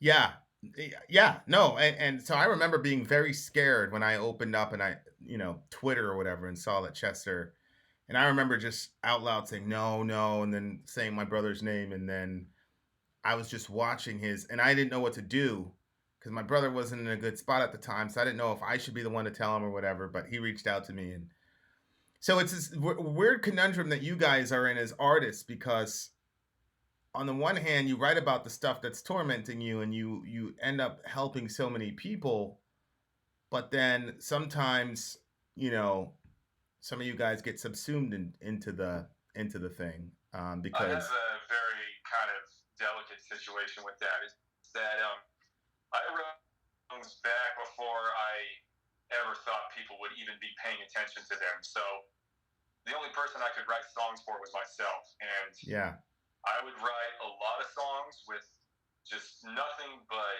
like bad endings all the time. But the whole reason I did that was so that I didn't actually do it. All the while, though, I do get worried that maybe some people will misinterpret the bad ending that I do as like endorsing it in a way, and I don't really know how to explain that. So the thing is, while I was for a long time sort of just felt there was no value to living, eventually when we got to like the point we were just like last year, and actually more like this year, to be honest, now that people were paying attention to us and taking this deeper meaning from what we've been writing for essentially ourselves, like that kind of changed my outlook in the sense that, it might not be good for me. I might, like, everybody's saying, Chet, you're going to die eventually. However, the thing that stops me from doing it is knowing that, you know what, I have a job to do. Like, if nobody else is in a position to talk about this kind of stuff the same way we do, then that's like something only we can do. And if I ended it for myself, that would put out the worst version of what I was trying to say. That's going to actually like hurt a lot of things a lot more than just, myself. Yeah, that's good. That's good, man. I appreciate you, my guy. I didn't used to feel that way. It was like there was that sort of thing that I brought up in chat where I mean I do want to share this story because it's something I haven't really told anybody yet. I would when I was a lot younger and pretty stupid, I would sometimes just hit up girls on Facebook that I thought were pretty and just tell them, hey, I think you're pretty. And then I would just like never speak to them again because I felt like, okay, like I think that, but it's not important that I get anything out of it. So I just felt like, sharing something like that. Well, that was all right most of the time. But one time I did that, and the girl like basically then just told me that I'm going to kill myself. And since I don't know who you are, I guess you're the best person I can tell this to because I know you can't do anything about it. And like suddenly like my mood from being lonely and just kind of, hoping to cheer somebody up just went completely south. And I was like absolutely desperately trying to find a way to save this person through messaging because that's all I had. And eventually, like, it got to a point where I was sending a new message every day, and it was just not getting seen. And like that was a moment that really destroyed me, in particular. Yeah, man. I lost my mom to that, and I lost my mother-in-law to that. My mother-in-law was worse than my mom because I pretty much knew that the last time that I talked to her was going to be the last time I talked to her. I just Sori and I weren't together at the time, but she was my best friend, and I had, you know, and I know not everybody believes this, but this is my life, so whatever. So, but I just remember God basically saying, you need to talk to your mom, and there were some very specific things I needed to be able to say to her. So I called her up, and I said whatever I had. It was basically her and I had such a crazy relationship, my mom and I, and so I was able to say like, you know, I forgive you, I'm sorry, blah blah blah, and she was really grateful for it. And I got off the phone, and I just knew. I texted Sori. I'm like, I'm never gonna talk to her again. I'm never gonna see her again. So I knew that one was gonna happen. I just knew it. But my mother-in-law or my ex-mother-in-law, whatever, she it was crazy because I had her, and I've dropped hints here and there about how volatile the relationship with my ex was, but it was, we were together since high school, and it was just a crazy relationship, and it was basically me and her mom working together to basically try to keep her alive, basically. And so me and her mom grew really, really close. Like the whole senior year of high school, we had this thing. I basically lived over there, and she'd cook us chicken and rice, and she kind of adopted me. And then She took care of you. yeah, she did. She really did. But that was her role. She was always the caretaker, and I would help her with college and stuff because she was going back to college because she got pregnant with my ex. Really, she was 16, 15 when she got pregnant, so she never got to finish school and stuff. So I would help her with school and with college and such, and I'd write her papers for her, and and she cooked chicken and rice, and then we'd watch Touched by an Angel together and whatever. Anyway, she visited us and she started blowing all this money on it, like thousands of dollars. I'm like, chill, chill. I'm like, this is why. I'm like, I don't want anything from you. I just wanted you to come visit and hang out. She's like, I know, I know. That's why I love being around you guys, because you guys are the only ones that don't want something from me, and that's why I'm doing this. And then I'm like, all right, whatever. And then it was the weirdest thing, bro. I don't think I've never told this story on the channel, but she was taking the Greyhound back home because I was on an assignment in Lexington. She was taking the Greyhound back home, and I hugged her in the the bus station. It was so weird, and she was, crying and all that. And she was not that type of person. She was a hardcore Bronx, New York type of. She I'm also that kind of person. Yeah, she wasn't very emotive, but she hugged me and she said, she thanked me for taking care of her daughter, and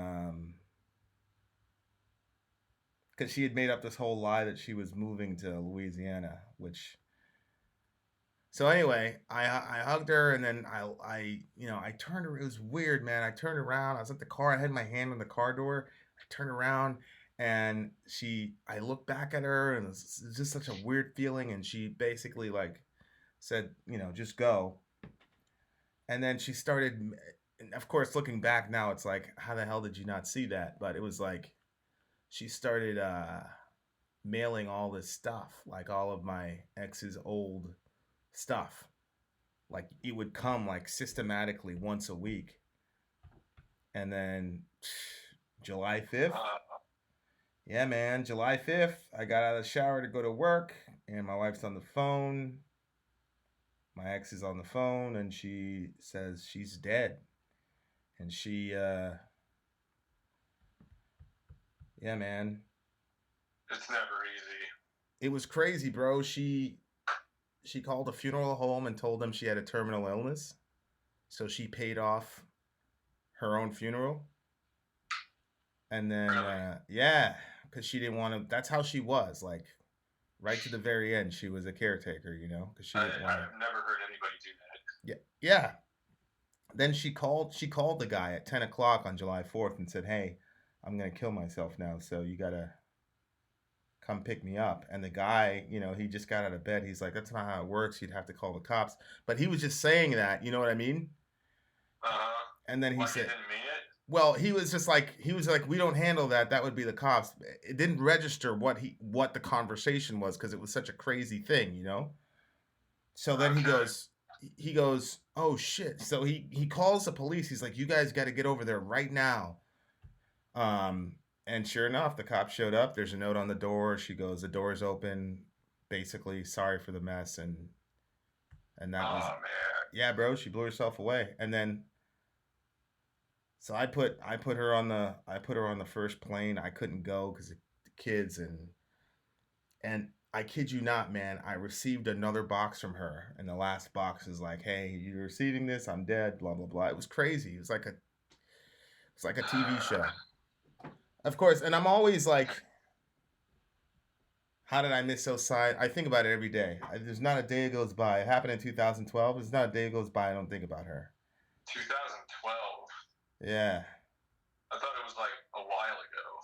Nah, man. It's not a day that goes by. That's almost harder than what I had, because, like, with me, there's really no proof of whether or not she was all right in the end. All I know is that after a while she stopped responding to my messages. But to like have the evidence, or maybe it's better, I don't know, because then you actually get to know. Yeah. Like for me, that's something that will just always haunt me. Like not for like an entire day all the time, 24/7, but like anytime this kind of topic comes up, I always think of that. That's the first event in my life that I'll always come to in my mind. Yeah. Yeah, and it, unless you've been through it and you lost it, people, and I people always say, oh, there's no way you could have known, blah blah blah. It's not your fault, and I get it, and I would tell somebody that, but I don't know. Yeah, that's the thing, is that I don't think people have found a solution to this, to be honest. Like, I know everybody sort of says that, you know, there's the utopian side and then there's the realist and then there could be like a happy middle. But to be honest, I feel like, you know, the problem is that people sort of want to find a solution too quickly to something that's just way more complicated, like maybe, you know, out of most people's hands. When I had that experience happen to me, I was working at a music school, and like I did not leave my room for days, and well, I had a couple jobs I had to do in the time that I was like locked in my room, and all my coworkers were like, "What happened to X? Like, he's not here." But my boss was like, you know, he hated me. We were cool at first, but then like some creepy shit happened. I was like super against it, and I kind of got in his way, and he didn't like that very much. So he was visibly looking for any reason to get rid of me, and because I was in that situation, he took that like the perfect opportunity. Like I came in again, and then it was pretty much over at that. It was like, okay, you're gone. Yeah. And I wouldn't have come out of my room if Scott didn't come over, because I was just there, and then one day he was at the door of my room, and he just told me like, you know, you can't let this rule you, because there's really not like there's a lot less you could have done than you probably think, and if he weren't there, I don't think I would have actually made the right decision. Wow. Thing is, it's like, you know, people think that, you know, anybody who thinks the answer to it is to, you know, toughen up. That's like always the worst response I've always seen. Like consistently. Yeah. It's like the one thing that happens is like, you know, on YouTube there was that time period where if you put the word suicide in your video title, it would instantly get demonetized, or in some cases, if you string in a couple other bad like phrases, it'll just take your video down. But meanwhile, you know, there's like news channels on YouTube that are reporting like live school shootings, and they're playing fucking advertisements over that shit. Right. And people are like, where the hell is the justice there? Right. That's a very good point. And that shows you collectively what our value system is. That's such a good point. Yeah, and I don't. My value system is this though. I kind of want to wrap this up. I can't really keep talking about this. I don't actually like get teary or anything. I was kind of raised very poorly on that. But the thing is, like, I don't want to end this on a super depressing, awful note like that. So I do have one piece that I want to sort of like exit out on this, if that's okay. Yeah, for sure. The thing for me is, I think people should just, for a lot of these situations, just actually come up with solutions when a solution has presented itself. Because the worst thing you can do is, I think, rush to find a fix for it, because then that will start, like, if it's a bad fix, you know, there's only a certain amount of time that goes by doing that where it becomes tradition, and you're stuck with this bad habit that nobody has really seen any benefits of. And meanwhile, nobody really knows the right way to go about it. But what I think has been happening recently is that what people have found is the closest solution we have is to just let this be okay to talk about. If you have anything to share, then people should listen and stop, you know, trying to interrupt and say like, oh, don't do that. That would be bad. Like, don't tell people that thinking it is bad, because then it actually becomes something where they can't go to anybody for help for. Yeah. So we're not always going to be happy every day of our lives. There is never like a perfect life that anybody's ever lived. So the important thing is that in those moments where things are bad, you just have to accept that sometimes it's not going to be good.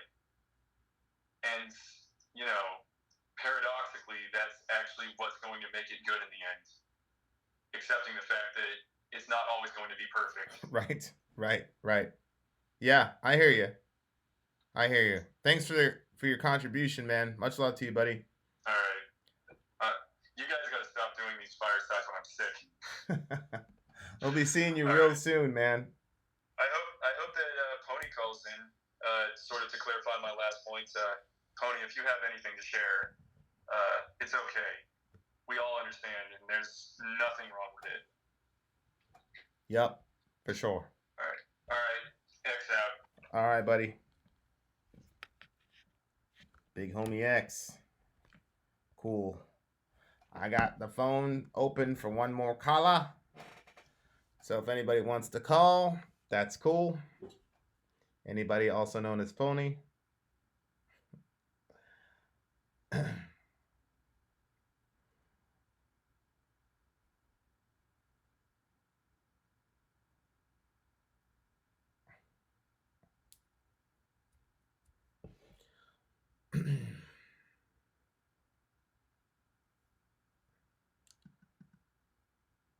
What is the religious perspective on assisted suicide for a terminally ill person?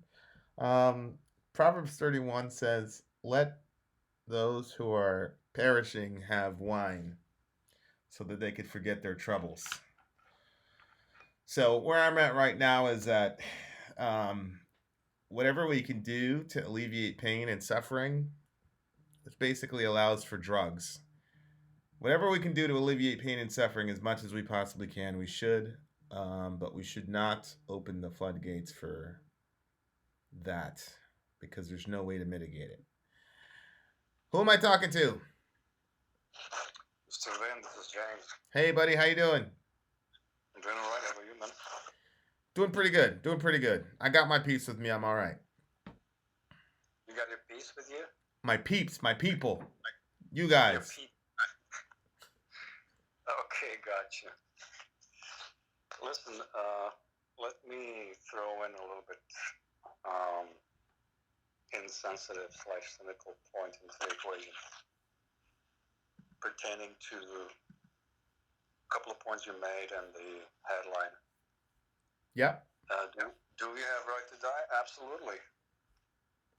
We have the right to kill, and why shouldn't we have the right to die? Number one. Number two, you mentioned that assisted suicide would somehow cheapen the life. Well, I kind of disagree with that because life already is cheap.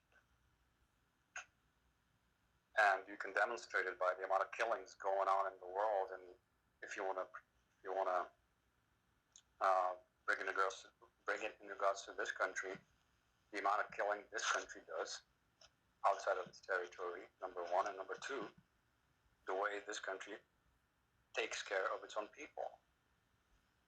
And that was a pretty interesting article in the news about suicide rates and the difference between the US and between Europe. And it seems that the US is steadily on the rise, while Europe is steadily on decline. The US is currently at about 30 per 100,000. Europe is as low as 11. And when they look closer into the reasons for that, one is the access to the social welfare provided by the governments, which obviously includes healthcare as a right, among other things. And the other one most often mentioned is income inequality. And the poorer people get, the more desperate they get, particularly in the demographic of 45 to 54. So that kind of explains, what I would think that you guys just have the values kind of turned upside down, which drives people closer to the abyss. Yeah, I think I think it's a solid criticism. I think somebody else said it in the room that those who claim to be pro-life are also the same people that are against universal health care, which puts people in obviously, if you're in poverty, you're more likely to have suicidal ideation. So your point is well taken, which is we treat life cheaply here anyway in the U.S. So this would be the next logical progression, is what I'm reading from you. Yeah, pretty much. I mean, it seems like you do not offer, or your government doesn't offer enough services, even though you claim to be the wealthiest nation in the world. But you prefer spending more money on militarizing the globe and securing your interest outside of your own territory, rather than giving back to those who you collect the taxes from, to make sure that those people are taken care of. Solid. And that's pretty well demonstrated in, like I mentioned, the suicide rates. And you're sitting at the computer, you can easily Google it. But it's fairly new, actually, research that came out. I think it came out in July of this year. No, that's a solid argument. It's a solid point. Thank you. Yep, that's pretty much all I wanted to mention. Much love to you, my guy. You too, man. Take care. It's a good point. I mean, I think I don't want to let the weight of that argument fall. We are already cheapening people's lives here. Now, obviously, I'm a little bit more optimistic and say, yeah, we need to stop and start valuing people. But his solution is otherwise. Okay, I think this is Pony calling me directly. Who am I talking to? It's Pony this time. Pony in the house. What's good, girl? What you up to? Well, it was a long day. Got to get to bed, got my computer, and, Very light fireside topic today. I have a splitting headache. Go ahead, sis. Well, initially I was going to, share my whole story, but that's not going to happen. I think it's been a little too heavy, but I'll just give like a brief analysis, or a brief summary. There have been 5 people in my family who have killed themselves. It kind of runs in my family. Yeah. On my mother's side. And then I've had 2 very good friends. One of which I was just 17 and he blew his brains out with me present. I don't remember anything about any of that. I just remember being ripped off of him and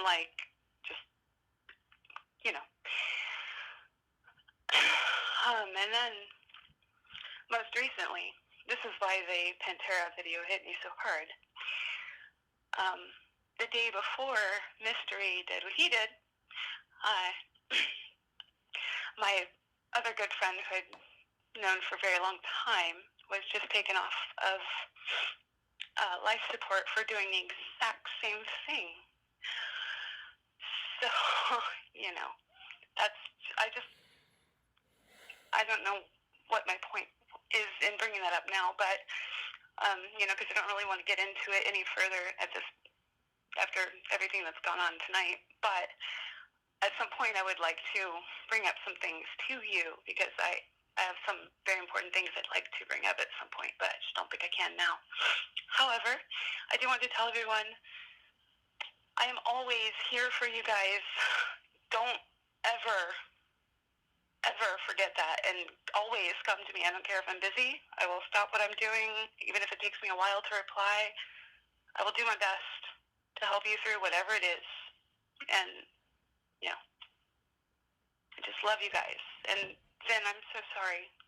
It was really hard for me to, I wasn't going to call, but I can't let Ian down. That was the whole point.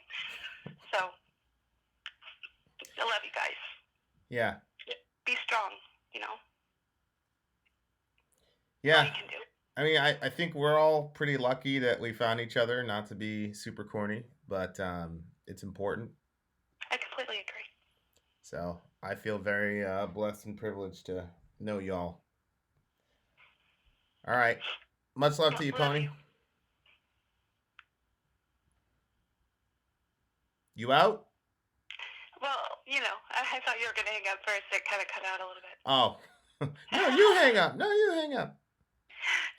Well, I do want to tell everybody I love you. So, be strong and love each other and stop being so mean in the comments all the time. Yeah. All right. All right, bye. Bye. All right, guys. Corny is okay, Vin. That's true. Corny is okay. All right, guys. Well, final thoughts. Final thought. Well, or I thought Z was gonna call. Z, if you're gonna call, call. Otherwise, I'm gonna do final thoughts because my headache is killing me right now.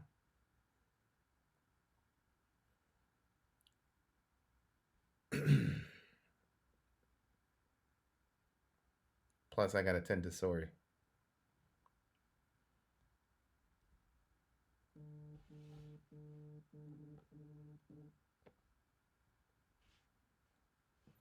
Z in the house. What's up, Z? Hey. What's up? Sorry about your headache. I'm gonna take a long hot shower and listen to some craziness. I'll be all right. What's up? I'll try to make it quick. Just two things. To build a little bit on what X was talking about. It's important for people to just listen in general. Not just make people feel welcome and like you're there, but to be open and not be ready to counter with arguments or to try and suggest solutions.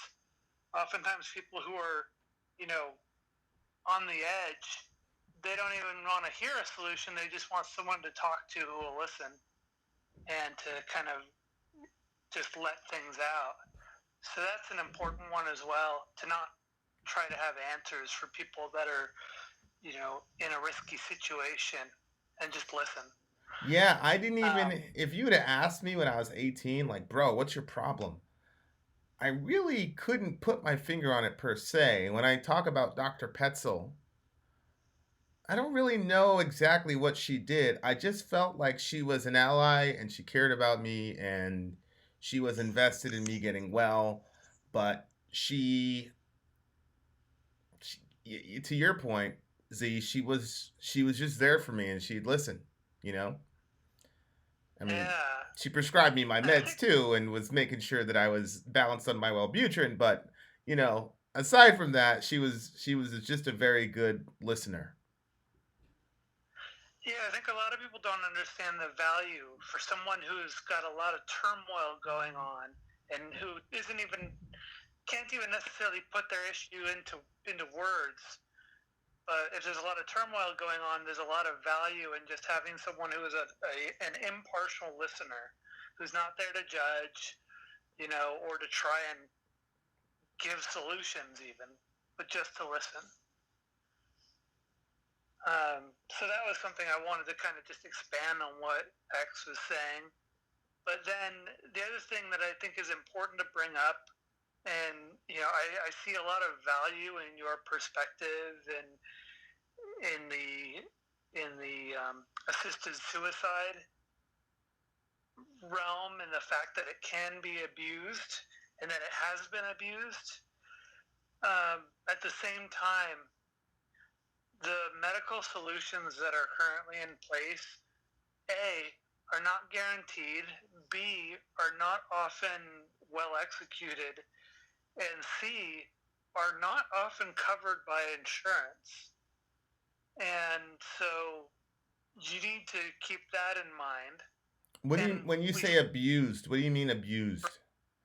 Well, when you were talking about the problem with assisted suicide is that it is being actively abused, and that not necessarily abused, but there are those who can't be considered of sound mind and making the right decision, and so they are being, assisted in suicide in a legal, medically authorized manner, when they should be given a little bit more time to work out their issues. Well, I totally agree with that. Well, hold on. But hold on. I never used the word abuse. And the reason I didn't use the word Yeah. abuse, I didn't use that word for a specific reason, is because it's perfectly consistent with the if the base premise is it's my body and I have bodily autonomy, then it can't be said that it's an abuse for a person to avail themselves of those services. Yeah, but your point is that it's being used too readily by people who aren't necessarily of sound mind at the decision, and that giving them more time to work out their issues, like in your situation, they could move on and be successful and realize that they didn't want to end their life in the first place, right? No, my position is that because all human life is valuable, we want to mitigate as many of the voluntary options to exit the world as possible. And so, like, for example, I don't know if you've looked at the case of this Adam Meyer Clayton person. If you watch him, there's a video. If you watch him, he's absolutely rational. He's clearly in a sound. He clearly has a sound mind. What he's saying is, look, my mental illness is never going to get better. It's never going to improve, and it's causing me unbearable suffering. And so, I should be able to kill myself. This is the guy from Canada. So, that's kind of my position. I know it's a bit nuanced, and I'm being prickly about being very specific, but I just wanted to make sure because it's an important show. But go ahead, finish your point. Yeah, so, well, you gave answers like, being able to provide pain management for people so they can live out the rest of their lives with the issues that they've got, or being able to do a medically induced coma. But those aren't really solutions. Those are used, like medically induced comas are used in the most extreme of situations. And I'm talking not even where you've got a terminal illness. I'm talking where you've got like rabies. You've contracted rabies and the disease is eating away at your neurological structure. And they will do a medically induced coma to actually inhibit the spread, progress basically. of the spread of the virus in the neurological system and allow the immune system to catch up with it. Yeah. But it's a very extreme situation because basically you're doomed, right? And so they say, okay, we'll put you in the coma because even though the odds of you coming out of it successfully are less than 50%, it's worth it because you're going to die anyway, and it's going to be a horrible death. So that's why they do that. And there are all kinds of risks that come along with things like medically induced coma. You suffer. You're vulnerable to other diseases as it happens, like chest infections and such, and extreme bacterial infections. Your heart can stop at any point in time, so they have to constantly try and keep your heart alive. There's all these potential risks. So not only that, you can come out of it with brain damage. So there are conditions that can dictate that pain management is not the solution either.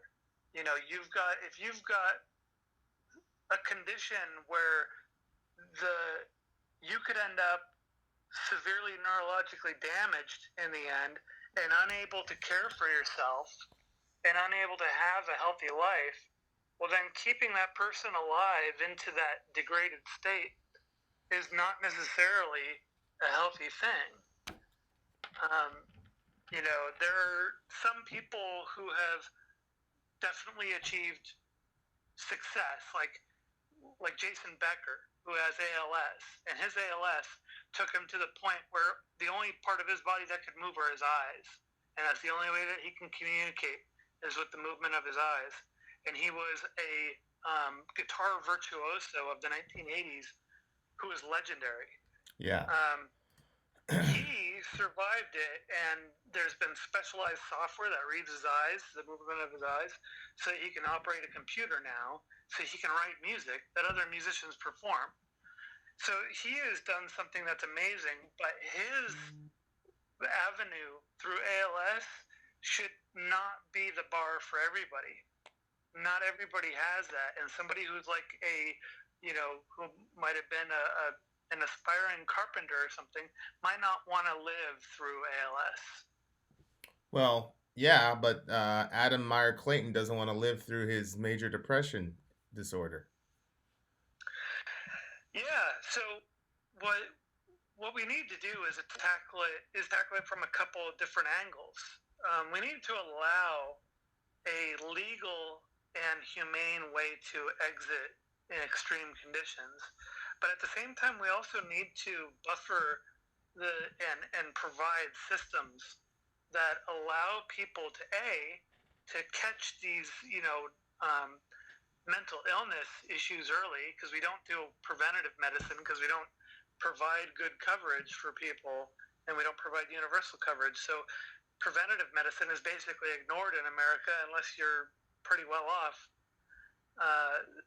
So that means that mental illness gets to a point where it peaks out before anybody even notices it, and you end up in a crisis situation, and then either you commit suicide or you get committed, against your will, involuntarily. And if we had a good universal healthcare system and people were encouraged and it was covered to do preventative medicine, you'd catch these things a lot earlier. And so their lives would be eased into their mental illness with medical support, and they wouldn't be in this critical situation where they just want to commit suicide, because they're suddenly bombarded with all the stresses of adulthood life within a mental illness that's not treated. Yeah, I'd encourage you to look at that case, because that's not the case with this guy. I bet there is nuance in there that is not being talked about, right? Usually these situations, I haven't looked at that case specifically, but the vast majority of these situations go with either minimal or no treatment throughout their developmental period in their life, and they could have caught it early and addressed it and allowed life to be developed with support for that mental illness. So do you most support of these critical situations don't have that? Do you support assisted suicide for folks with mental illness? I'm going to say yes, because we need to support it for people without who don't have mental illness, but who do have critical, life-crippling situations. I've always said about you, Zonia, is that you've always been nightmarishly consistent.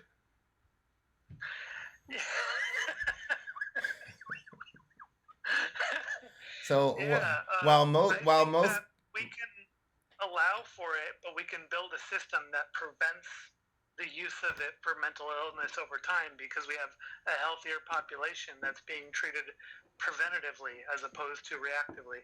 Yeah. Good luck. We're about 40 years away from that type of a system, but about 5 years. But about 5 years away from legislating this into law. Okay. All right. Well, that's a consistent. I wouldn't stop one for the other, right? Because we need to allow progress, and we should at the same time invest in, get politicians in there that will fight for a universal healthcare system. Yeah. All right. Well, there you have it. I mean, I could always rely on you, Zonia, to be consistent. One thing I should also say is that I am a chronic pain sufferer who has been on very strong painkillers for many years, and it's not a good life. I'll just tell you that. I spend a lot of effort doing everything I can to avoid having to be on painkillers. So a lot of what you know of me as being this nerd who knows many different subjects is because that's how I get away from the pain, is by just diving into knowledge and researching things. It keeps my mind distracted so I don't have to be on the painkillers. And living a life on painkillers so I don't have to deal with the pain is just not worth it. So I do everything I can to stay off of them as much as I can. Yeah. Well, thank you for your contributions. Hopefully we'll get to see you guys, at least you, at NAMM. I know I'm gonna run into X at NAMM, but Hopefully we'll see you too. Inshallah. Yeah. All right. Take care. Hope your headache gets better soon. It will. It will. All right. All right. Final thought right, time. Bye. Final thought time. You know where I got the term final thoughts from? It was what's his name? Jerry Springer. He used to do a show and then he used to do final thoughts, you know. Here are my final thoughts, and this is just an addendum. Somebody asked me what the Bible says about suicide. As a person automatically go and burn in hell? I'm always very careful about how I answer that question, because I had an experience in which somebody asked me a question about what does God think about this thing, and then I just carelessly gave the answer, and then the next day they did some horrible, irreversible thing that. Anyway, so I'm always careful about how I answer that question. Here's what I'll say. The Bible nowhere explicitly says if you kill yourself, you'll go to hell. You're not saved by that. You're saved by faith in Jesus, and Jesus died for all sins, including murder. So I don't believe that abortion or suicide is the unforgivable sin. So there's no way that if anybody tells you biblically that they know for sure that a person who commits suicide is going to hell, that's completely untrue. You know, there was I think, I forgot who it was, but somebody posted something where some priest took it upon himself at a funeral. The kid suffered from mental illness and took his own life, and the priest went on to talk about how the kid's in hell and all this. There's not one single word, phrase, jot, tittle, period, question mark at all in the scripture that says definitively if you kill yourself, you go to hell. However, the idea that a person who knows God and loves God and is walking with God, that a person could do that, we should have cause to pause, and you should say, does that person really know God? My perspective is I can't say with confidence either way where that person is. That's between them and God. I don't know, and that's not a cop out. That's, you know, one of my favorite phrases is speak when the Bible speaks and be silent when the Bible is silent. And so I think God in his wisdom specifically didn't give us that information for very important reasons. So there you go. So the shorter answer is no, the Bible doesn't say that, and I don't know that person. I don't know their walk. I don't know that kid. What I can say, though, is that the scripture over and over says the Lord is gracious and compassionate, slow to anger, and rich in love. The Lord is good to those he has compassion on all that he has made. And another one of my favorite scriptures is it says that he knows that we are dust, meaning he understands human weakness. And there are tons of concession for human weakness in the Bible. Tons of them. So I leave that person into the hands of the merciful God that I've walked with and has been with me for my whole life, and who was with me very strongly in the night that I tried to take my own life. Okay. Now, I think we've had multiple callers. Thank you so much for my callers. Peter, Ian, X from Gersock, Pony, of course, Superstar Pony, and Zonia. I think for the most part, everybody had the same kind of, including myself, when you're talking about horrible physical maladies that are not going to be cured by our current versions of modern medicine, I think everybody would want that suffering to end, including myself. Now, my position on that specific type of issue is that I would never ever recommend it. I would never say it's good, but I understand it. And if the law were to look the other way after family consultation, I get it. Which a lot of folks have pointed out, including myself, if you're familiar with the medical field, that's currently happening. Palliative care, as Ian pointed out, is basically that. I I think the advantage of that is that we can limit that type of care to those specific types of people. My concern is that the minute you legislate that, and under the auspices of this is my right, then there is no way to successfully mount a logical or a litigious argument to limit it only to that. As we've demonstrated, there are between 2011 2014 in the Netherlands, Switzerland, and Iceland 66 cases of physician-assisted suicide of mentally ill folks, 70% of whom were women, which is very interesting when you consider suicide because women generally have the most attempts and also the most failures because they generally don't like to leave via gunshot. And so that disparity in the number says to me that we've killed people that for all intents and purposes would still be on this planet because women are generally less successful in suicide attempts than men. But the minute that they had a guaranteed way of leaving here without the gunshot, what do you know? 70% of them were women. I think it's very telling.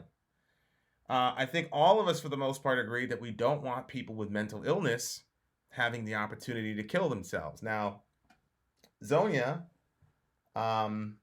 who, by the way, suffers terrible, terrible physical maladies up to the moment we speak. So she's not speaking from, mist. Zonia disagrees and believes that people with mental illness should be afforded that option, while at the same time the society working together to make sure that we can catch those issues beforehand so that they don't want that option. I think that is a terrible idea. I don't think we should be giving. I think the constant messaging for people with mental illness is that you're valuable, you're worth it. We're going to do whatever we can to keep you here. We love you. You're important. You're an important member of society. This individual, Adam Meyer Clayton, I believe he's not even in his 30s yet, but he's making a strong case in Canada that he should be able to they should be able to kill him. Here's my ultimate final point. There are certain ideologies that lead to life and certain ideologies that lead to death. And I think that the more and more that we progress, the more and more stark and obvious and clear that is becoming. Obviously, I've never hid, and Sori has never hid, the fact that we are Christians. We believe that life is good, and we believe that life should be honored and protected from the moment of conception to a natural death. And that's our full and firm belief. And I think that I think that the West is imploding upon itself once you get outside of those ideologies. But I am an optimist, and I don't believe that we're gonna be allowed to go that far. Now, last but not least, many of you here have talked about losing someone via suicide. All I could say is I'm glad that we all found each other. I'm sorry that happened. I'm glad that you're here. I think all of us have probably had the thought cross our minds once, twice, or 50 million times. And all I can tell you is that you're valuable and that you're loved and that the world literally will not be the same without you. And we want you here. And that, look, you were born into a world of pain and suffering. I mean, you came into the world crying. It's just a matter of degrees. And the important thing is, hopefully, is when you came into this world and you were crying and you were suffering to some degree, you had a doctor there and you had a mom there. Hopefully, inshallah, you had your dad there. And I think that that's a template, that as long as there's people around us who are willing to hold us and clean us up, there is always hope. So there you go. All right. Very heavy topic. I hope YouTube doesn't take down the stream because I think it's something that we needed to talk about. I'm going to publish it as soon as we're done here. So there's that. All right. Well, thank you guys for sticking with it. It's a 2-hour discussion. Very, very difficult topic. Much love to you guys. I got to go take my shower and check on Sori. Vin out. I would say Sori out, but I do a terrible Sori impression. Gone. Gone.